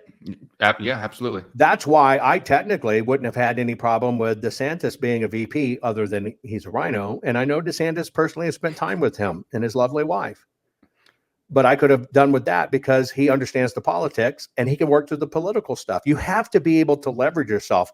And you have to understand President Trump in his first term accomplished a tremendous amount when, although it optically didn't look like it, he was really a one-man shop. Yeah, right. What you're watching in President Trump is political maturation and him understanding my gut was right. And I'm going to bring in some other business people and we're going to clean this shit up. Yeah. Not politicians. And so he's right on that. And so I think you have it wrong. You took it away from yourself. Well, if we do that, we don't have time for this. You better believe you have time for this because he's put hotshot experts on get that shit done while I do this. And that's called divide and conquer. And that's deploying forces. And that's running this like this should be run as a corporation. I think it would be brilliant and we'd get more done than ever. Yeah, I think the counter argument or theory is just that it would be so incredibly disruptive that you would be just unable to, amidst all the chaos of cutting 75% of the government, that it would be hard to really push any other agenda. Okay, so let me ask you a few questions. And I'm not saying that's my opinion. I'm just saying that's kind of the debate out there. So I wanted to see. Well, no, that's the debate. Yeah, you offered it as stats. I'm telling you, horse shit. Okay, let me tell you why. You think you can do both? Did your Twitter go down when he got rid of all his 75% of the people? Right, exactly. Yeah. No, hang on, folks. Did your Twitter go down? Right. No, it did not. Fine. Yep. And who were the people that screamed and bitched it would go down? The people trying to save their damn jobs who were totally useless. And then, I have built a $1 billion company. Mm-hmm. I have had offices, Dallas, Hong Kong, Los Angeles, right? New York City, et cetera, all over, and had to do crap like that. It's horrible. But does it stop you? No. Mm-hmm. So, yeah, you can listen to a lot of people. Well, all I know is, I have a business degree and I work for my dad's construction company, and I just think they can't manage it. No, you can't fucking manage it. You quit laying yourself over to professionals who could do it, right? What does your opinion matter? Oh, a political pundit said they couldn't do it. That's kind of like, okay, a political pundit said this with the rocket fuel concentration for Elon, and we shouldn't shift to hydrogen. Like, who the fuck cares? Yeah. You're listening to people trying to protect jobs. Screw that. And I think there's nobody better than to take an arm of government like Elon had to do, an equal amount of people, and cut it down to 25%, have it done, get them the fuck out, and still keep the profits up and go with an Elon. Uh-huh. You go with track records. You don't go with opinions. Uh-huh. And I don't care what the pundits say. I don't care what a podcaster says, right? But I can tell you, sitting in that seat, building a $1 billion company from nothing, I can kind of give you a little bit of insight. And I'm telling you, right, that's the right way to do it. Yep. That's why we love having you on, because I love that answer. And I was hoping that would be your answer, that you can absolutely do both. And well, you can do both because look, there's only one, let's say Trump gets in. Mm-hmm. There's only one absolute that he's always up against. What is it? Well, I mean, fighting the deep state. What? Time. Oh, time. Sure. Period. There's only one absolute: time. And so what you have to do is you have to ideologically clone. You got to take somebody that you spend a little bit of time with. You realize that you are in line and in sync, mm-hmm. and they have the skills, and you say, go do it. Now, what did you just do? You manufactured time. Mm-hmm. Now, it's still running synchronous. Leverage. Right? But it's not coming from you because you're the key timeline. Yep. And so in trying to keeping it all in-house and all by committee, that just eats up fucking time. So you take experts, peel them off, and now you got your timelines running simultaneously. So instead of thinking it like this. Now you're breaking it out and everything's coming at it like this. Mm-hmm. And hopefully you've chosen the right people that as these timelines start to trim up, which affect finances, they start to pull back together into this one timeline, which is the main theme of the country. Mm-hmm. And that's why it's right. But the only thing that is constant is time. The only thing that's guaranteed is they're going to fight it every step of the way. Yeah. Oh, that's really good. Well, I love that answer. I'm glad we got to talk about that. So you are 100% in favor. Get Vivek in there, get Elon in there, turn them loose, and let's just go to town. Yeah, there's probably 10 individuals in the United States of America that could serve that purpose as a time clone. Yeah. And if I was President Trump or advising President Trump, that's what I do. And all the people would have to be fearless and say it's all or none. Yeah, I'm interested. So obviously we have those two. Any other names that you would throw in that camp? Here's the first thing that would happen. If I was to sit here and give you those names, by this evening, there are pundits pro and con repeating it, espousing it, saying why I'm right, saying why I'm wrong. And on the left, which can be your enemy, going, wow, I didn't think about that. We better start heading that off. For me to pontificate, to say those, to orate those would be to derail what could possibly happen. And I would no way do that.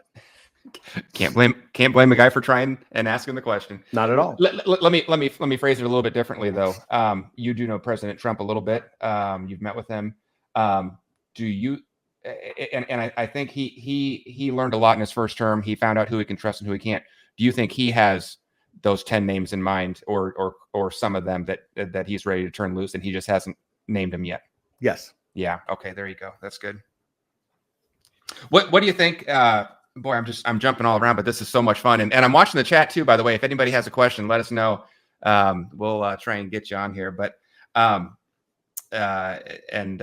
once again, thanks so much for your time, Jovan. I just have so much fun chatting with you every time. Even if we're going to disagree about the moon, I still have a lot of fun. We can disagree on many things. That's called American free will. And you know what? I don't have to beat you into agreement with me, and you don't have to beat me in agreement with you. And better conversation comes with people with different ideas, and you learn and grow together. I'm all for that. Oh, that's what yeah, exactly. I love having these conversations. Well, what I was maybe last question, at least for me. We've seen President Trump posting every couple days now on his Truth Social about anybody caught cheating in the election, we're going to prosecute you to the fullest extent. We might even go back to 2020 if we can. I mean, he said that in one. I should have had these ready to pull them up and put them on screen, but he's posted this 3 or 4 times now.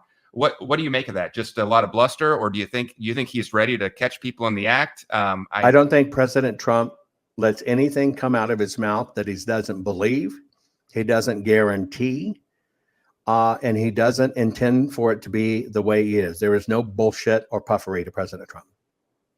Yeah. Okay. I mean, you think it's possible we see prosecutions after this election?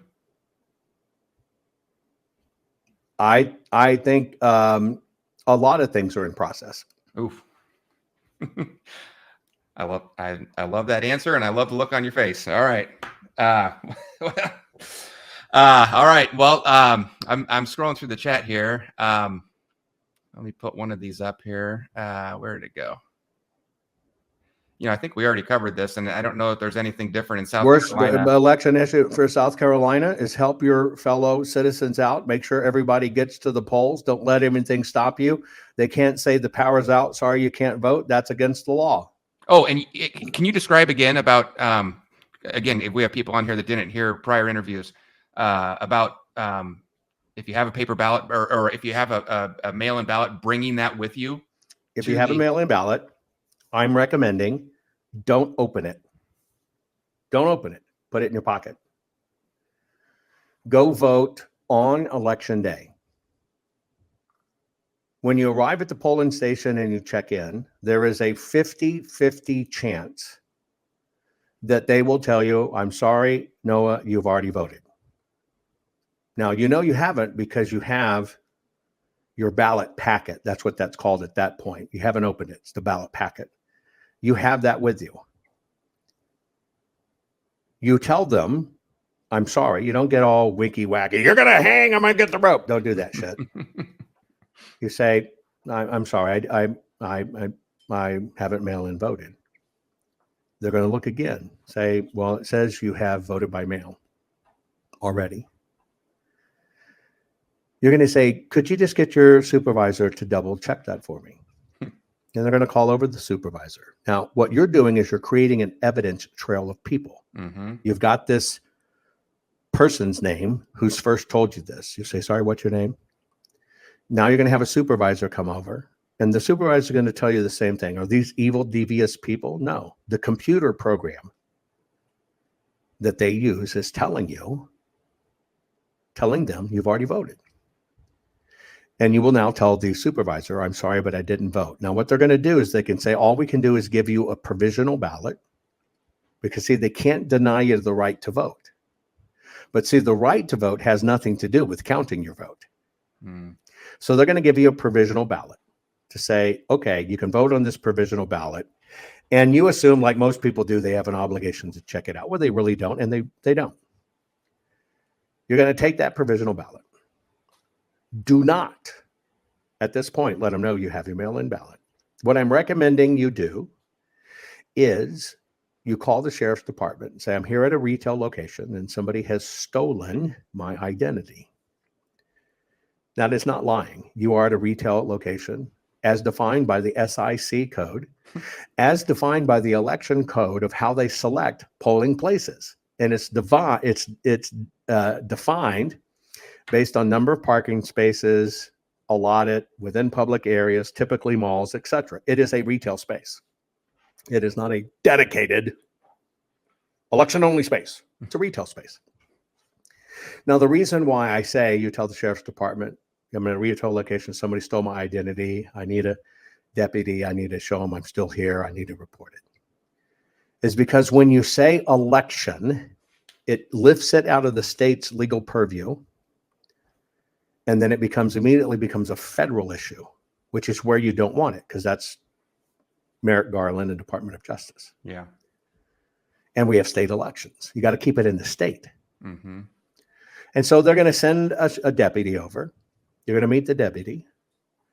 You're going to tell him the story. You're going to show the deputy your mail-in ballot packet, which has not been opened.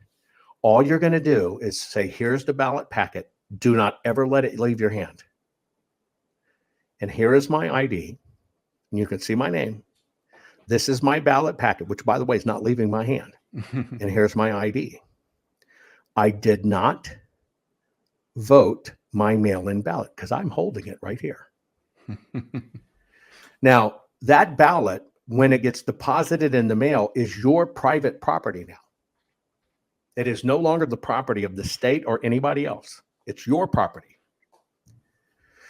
That officer is now going to talk to the person who told you he already voted and the supervisor that already voted, and is going to get told this message. And what you do is you file a report of identity theft. Why identity theft? Not, Mike Lindell, melt the machines, it's fraud. It's not that. See, that bounces it to the federal level, which makes it non-enforceable. You're going to say somebody has stolen my identity. Now, what you've done is because it is stolen identity. They took your identity and somehow voted your ballot. That is the crime. Now, when it's identity theft, they have to identify who took your identity. Mm-hmm. Get it? Mm-hmm. And you've left the jurisdiction with the sheriff. Mm-hmm. And you have now authorized them, because it's identity theft, to actually investigate it. And at that time, they have total right and interest and cannot be stopped from investigating identity theft, which means they can look at voter rolls. They can look at who took this in. Where did you get this? Who said they already got a mail-in ballot? We want to see said ballot. We want to see said envelope. Do you follow what I'm saying? Oh, yeah. It gives them the investigative authority, which the sheriffs and only the sheriffs had. Police do not have it. You do not call your local police department. That's city, not state. You call your sheriff. And all you're trying to do is to get that report on record. Now, here's what you get as a final result. Either that local precinct is going to correct the error, and they are going to go in system and they're going to cancel, which they can do. They're going to cancel that mail-in vote because you're standing in front of them. They have the ability to strike it from the record. And they're going to accept your legit, not provisional ballot. Mm-hmm. Your legit ballot as a day of voter. Now, see, with a provisional ballot, they have several days to check it. Nobody ever checks that shit. Yeah. And you don't have the right to call back and say what happened with it. So either they're going to shut down that mail-in ballot right then and there, which they have the power to do, and they're going to let you vote in a regular ballot on election day, which means you cured it. You're fine. Or you are going to have the legal ammunition you need to say what happened to my provisional. And you're going to find out, well, we didn't count it. And you're going to say, how did you verify it? Mm-hmm. Mm-hmm. You didn't come talk to me.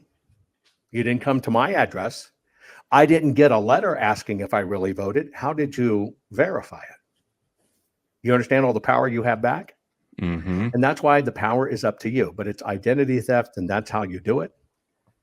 And that's how it keeps it at the place it occurs in the act it is. And by the way, I'm gonna tell you what, this fucking Colonel Sean Smith and other people in Georgia, like David Cross, are now telling people, well, that's not appropriate. You're lying. You're saying it at a retail location. There is so much deception out there to not do what's right. It's nuts. This is a simple thing of identity theft. Because let me tell you what, when you walk in with your ID, they confirm it's you, and you tell they already voted. You say, how'd somebody already vote for me? That's identity theft. So you don't have to say voting.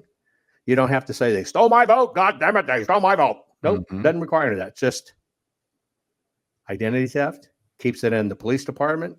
And by the way, if you're prepared to do this with several of your family and friends, statistical odds, it might happen a couple of times. Now you got a trend. Now you got a sheriff that's going, ho, ho, ho, look at this here. That's why you round up your family and friends, and you all do this.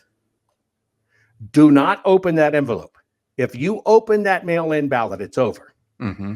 Because they can say, well, you just copied the ballot and you sent in one and you're copying this, trying to pull a hoodoo. You cannot open that ballot for any stretch of the imagination. And when you're not there, you are not required by law to surrender it, even to the police, and say, nope, this is my physical evidence.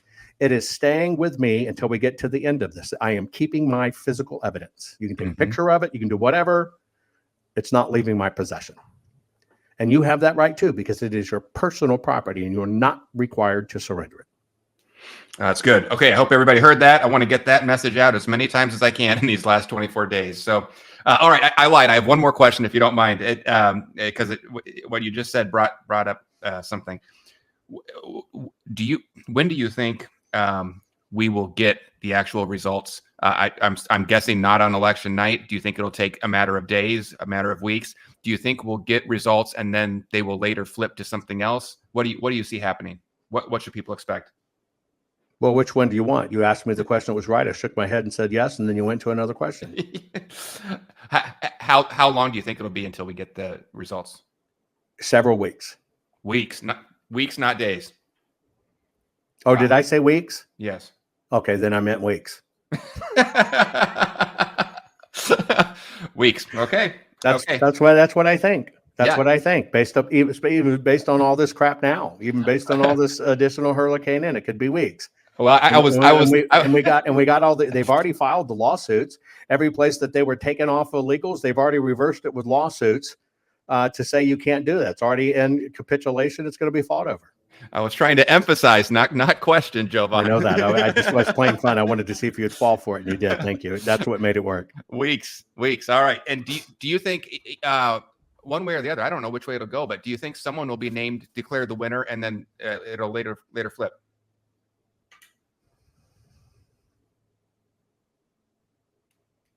As in, maybe election night, the networks go out and declare a winner, or the next day they declare a winner, and then in your time frame. The network mainstream media is going to do all kinds of shit. So I wouldn't put it past them to try to claim Kamala won or whatever. I wouldn't put it past them at all. The mainstream media is the enemy, and whatever they call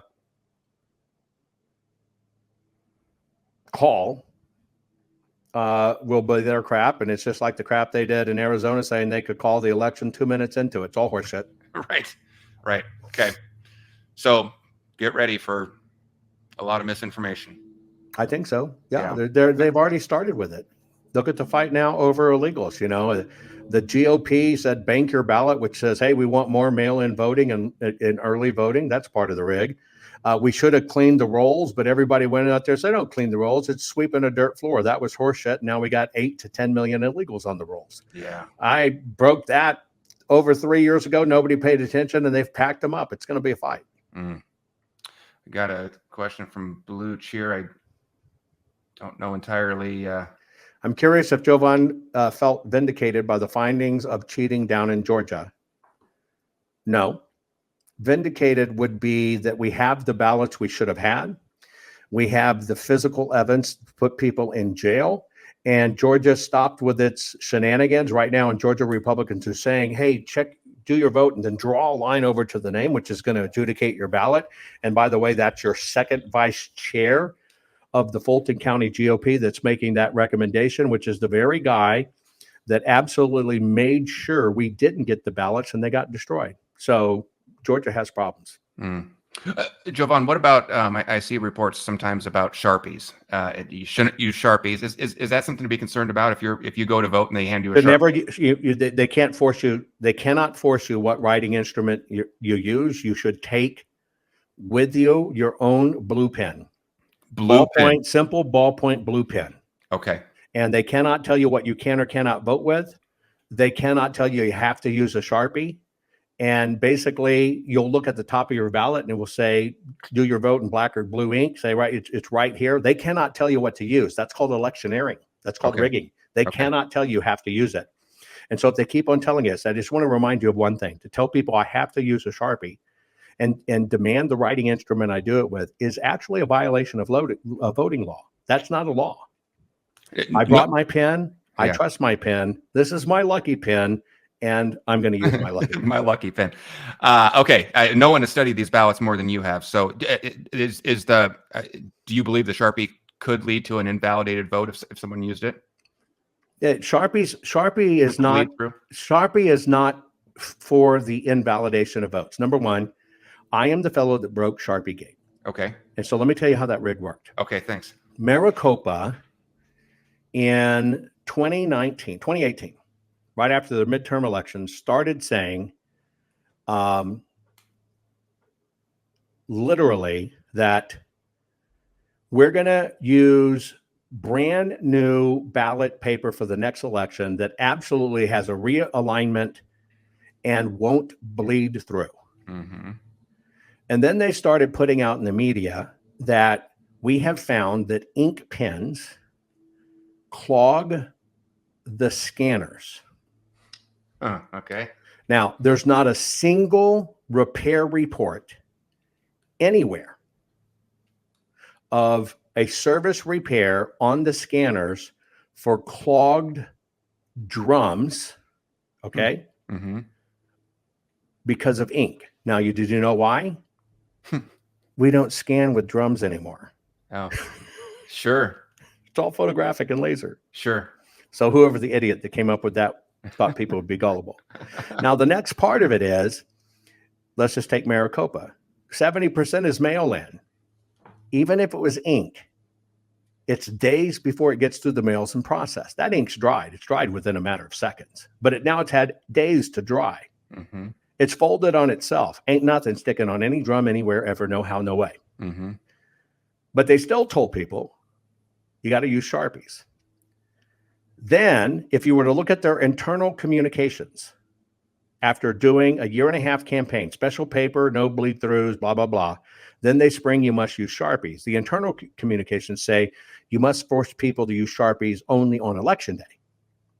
That's their internal communications, which I showed those emails.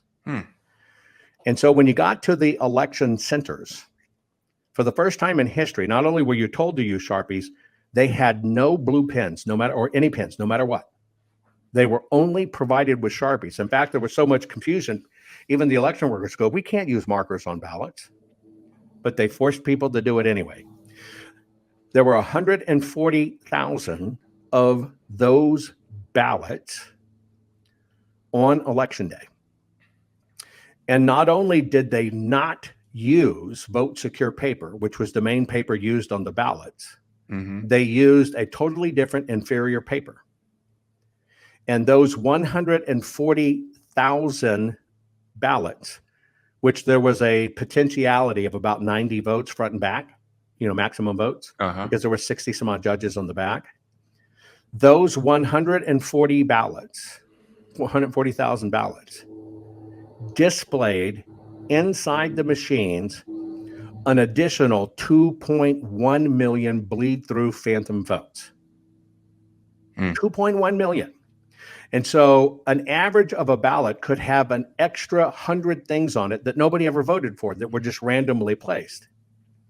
And so the machine sees all of those, sees every one of them and identifies every one of them. Mm-hmm. And then the machine goes, I don't know what to do with this. Mm-hmm. Which means then a person has to come into the system and say, okay, this is what the voter intended. It's called adjudication. Sharpie was not intended to change somebody's vote. Not at all. Sharpies were intended, to make the machines, which don't tell anybody this, go into the machines and say, I don't know what to do with this. So it suspends it until sometime at a later time, a human comes in and lets them come back down. So it was a brand new trick devised via AI adjudication to allow them to suspend the most deadly vote. And the deadly vote, just like I told President Trump, he says, well, Jovan, with all this stuff, how in the hell did I even get in 2016? And I said, because people turned out. Yeah. Well, see, they had to fight people turning out. How'd they do that with the pandemic? Yeah. So now they had to, well, people are still going to vote on election day. We got to have it. How can we suspend it? And therefore they created the Sharpie trick to allow them to be suspended, so that now they would know, here's all the mail-in votes and early votes. We know everything. Here's all the day of votes. We know everything. What can we allow to happen? And therefore it's called forced adjudication. I am the only person in the world in my team that not only created the technology to do this, but even studied this phenomenon. I worked with the paper company who came to me and said, Arizona, the paper company that was supposed to be used, Arizona is saying they use this paper. They don't have it. And we're going to get in trouble because people are going to think our paper's shitty because there's going to be all these bleeds. I worked with their very supplier to figure this out. But yet the media won't acknowledge it. And that's part of the game. They have an agenda to go. And so what they do is they say, not a single Sharpie canceled the vote. I never said a Sharpie canceled the vote. I said Sharpie suspended the votes so they could see what the real vote was, so they could insert more of the other underneath. Now, when they run in early ballots, they tell you, we don't count the votes. Well, it's horseshit. The moment they're scanned in, they know every single vote. I can show you.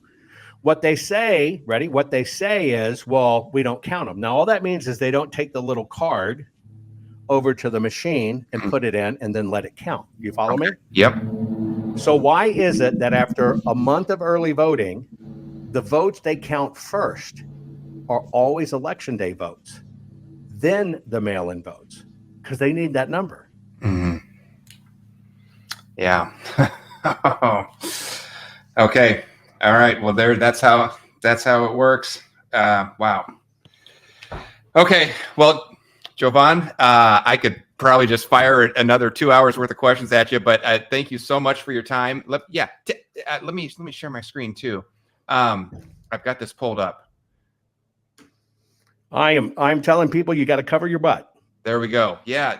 Talk about this a little bit. Again, people that haven't heard you, I know we've talked about it last time you were on, but we've got a lot of new people on, and this is fascinating. Well, there's a hardbound, which is a very expensive version. Then there's a softbound, which is considerably cheaper. And then there's an electric version, ebook version. Here's what a food forest is. You plan, Plan, and then plant your garden. And it's an ancient biblical technique that's been forgotten. In fact, imagine you plant your garden one time and your things grow and die. And, oh, damn, I got to do it again. And I got to hoe the ground and I got to weed and I got to do all this stuff. Imagine if you could plant once and plant it in a way that garden produced for the next few decades. And even the fact that you don't have to till and you don't have to weed. Well, that's called a food forest if you work it right. And the oldest one that has been feeding a community, which is in the middle of a desert, by the way, it's been feeding the community for 4,000 years. And so all I did is I went into time to revise all of this old ancient technology to a very methodical encyclopedia to teach you how to, if you'll think about it right, plan your garden. It does not matter how much space you have. Maybe you have just a few containers on the back porch. Maybe you have a very small garden yard, or maybe you have a backyard, a side yard, or whatever the case may be, right? Or even acreage. It works everywhere. And so this is a book and a technique that the garden you plant today maybe ended up feeding your grandkids. It's phenomenal. And it's something you can do together as a family. It's a very beautiful, full color. That's what makes it an expensive book in the hardbound. Everything's full color, right? Descriptions, all this other stuff. I mean, it's sophisticated planning book. I do the hard copy because there's a planning part in it where you can go back to the garden you planted that your kids 50 years from now can see it. But you're going to have to think very serious about feeding your family because the government's not going to do it. Mm-hmm. The government wants to take it away from you. Now, yes, you can get it in electronic version, have at it. But what are you going to do when the power's out? Mm-hmm. So, right? And it's designed to take in the garden with you. And I'll give you an example. You might walk, after you get my book, you'll realize something. You might walk out in the garden and you see that damn wasp and he's sitting on the ground and you stomp its guts out. Damn wasp. Well, what you don't realize is because you don't know that particular wasp, but looks like the wasp is going to sting you, is not the wasp that's going to sting you. It's the wasp that's an assassin for your garden. And all that wasp does is goes around in your garden looking for the caterpillar that's eating your cabbage and your tomatoes. That wasp does an interesting trick. It goes to the caterpillar and stings it. Well, it doesn't really sting it. It looks like it stings it. What it did is it just injected it with 100 wasp eggs. And the caterpillar keeps on crawling along your garden. And a few days later, that caterpillar, just like the original movie's Aliens, flops out on its belly and 100 of those brand new wasps come out because they've been feeding on the inside of that caterpillar. Now, God designed it that way. For everything that destroys, he got things that heal. And I teach you about all these really interesting insects, high-def photos and everything. Plant this, you'll bring them here, and this is what they combat. So you can run your entire garden and everything, attracting the right things, growing the right things, and using zero pesticides to do it. And you basically let its garden self-manage itself, and you create this incredible micro climate that allows it to support itself. And by the way, what people are finding, and this is true, you could plant this, maybe you're in the Upper Peninsula in Michigan. When you finally get your food forest established, and depending on your little plot or what you do, you will actually find in times when frosts come in, everything around you will frost, just not in your food forest. Why? Because you've used the technique of layering, which is in there, to create a microclimate that you control. It's like creating your own Garden of Eden, and we know exactly how productive the Garden of Eden was when God did it, and we're just going back to God's plan. Yeah, that's I love this stuff. It's so cool, and so yeah, it's a great book. Everyone, if you don't have a copy, you might want to look into it. Yeah, you'll find, here's an interesting, it's Food Forest Bible. You can find it on Amazon, hardbound, softbound, etc. Somebody immediately came out with a copy, called it the same thing after it became a bestseller. They're stuck all kind of stupid stuff in there that really has nothing to do with the food forest, but they're trying to capitalize on it. But folks made it a bestseller. It's been a very runaway number one bestseller. And it's a beautiful book. They even tried to do the design like it. It's a great Christmas gift. Yeah. In your downtime to sit and plan this together, it's exciting. This book can change your life and it can feed your family forever. And it's something to be very proud of. Yeah. Well, and I know I want people to hear this. And I know you just said it. If you're in northern Michigan, you can still do it. But when I first heard about this book, I thought, well, that's cool. But, I'm in the Midwest. It snows and freezes every year. So, maybe someday when I move out to California, I can get one. But you can do this anywhere. And especially if you're in some of those harsher climates, you can really help you get something you couldn't do before. Absolutely. I got 2 new books coming out on this topic. One book I'm doing that's all exclusively mushrooms. Oh. And which is really great. How to identify them, their clones, the dangerous one, good ones, how to grow them, all this stuff. Mushrooms were fantastic. Then I've got another one coming out that I think I'm going to call Maximum Food, Minimal Land. Mm-hmm. And it's a technique of very fancy gardening of fruit done in a very specific way that not only produces abundant fruit, but if your apples normally do this, they'll do this. Wow. But more importantly, it's known to have, if you have these and you plant them and you nurture them and do it for any fruit tree, that it will increase the real estate value of your land by 20%. So it has a real economic boom to it as well, besides just maximum abundance. So that one's on the way out. And then because so many people have questions about growing in cold climates, I am tackling all the different versions of how you could even be in the Arctic, believe it or not. You could even be in the Arctic, and I can show you how to have a tropical fruit garden. Wow. That would be cool. Bananas, oranges, mangoes, you name it. I'm going to do the one book that is, think of it like the biosphere on the moon. Since we talked about the moon, I'm going to give you one little very simple technique and book with structures, with plans and everything else. And I'm going to teach you how to grow year round and how to basically even have a tropical garden if you want, with the greatest of all tropical fruits and everything else, even if you live like in the Upper Peninsula and it's 20 below. I love it. There is no better way to end this interview than with a food forest on the moon. You have to go there first. It can be done. All right. I love it. Jovan, thank you so much for coming on. Always appreciate your time. I have more fun than anybody getting to chat with you. So we'll have you back on again soon. It'll likely be after the election, and we're going to need your guidance after that to navigate that tough time. Thank you, sir. Take care. Appreciate you all. Thank you.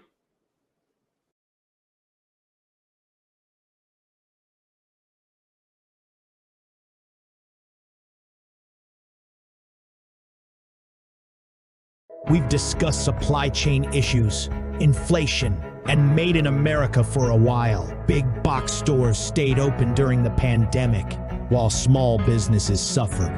The wealthiest got richer, while mom and pop shops suffered. What will we do about it? How can we make our voices heard? Let's vote with our dollars. No more shopping at big box stores with cargo ship products. Avoid corporations that harm us with toxic chemicals.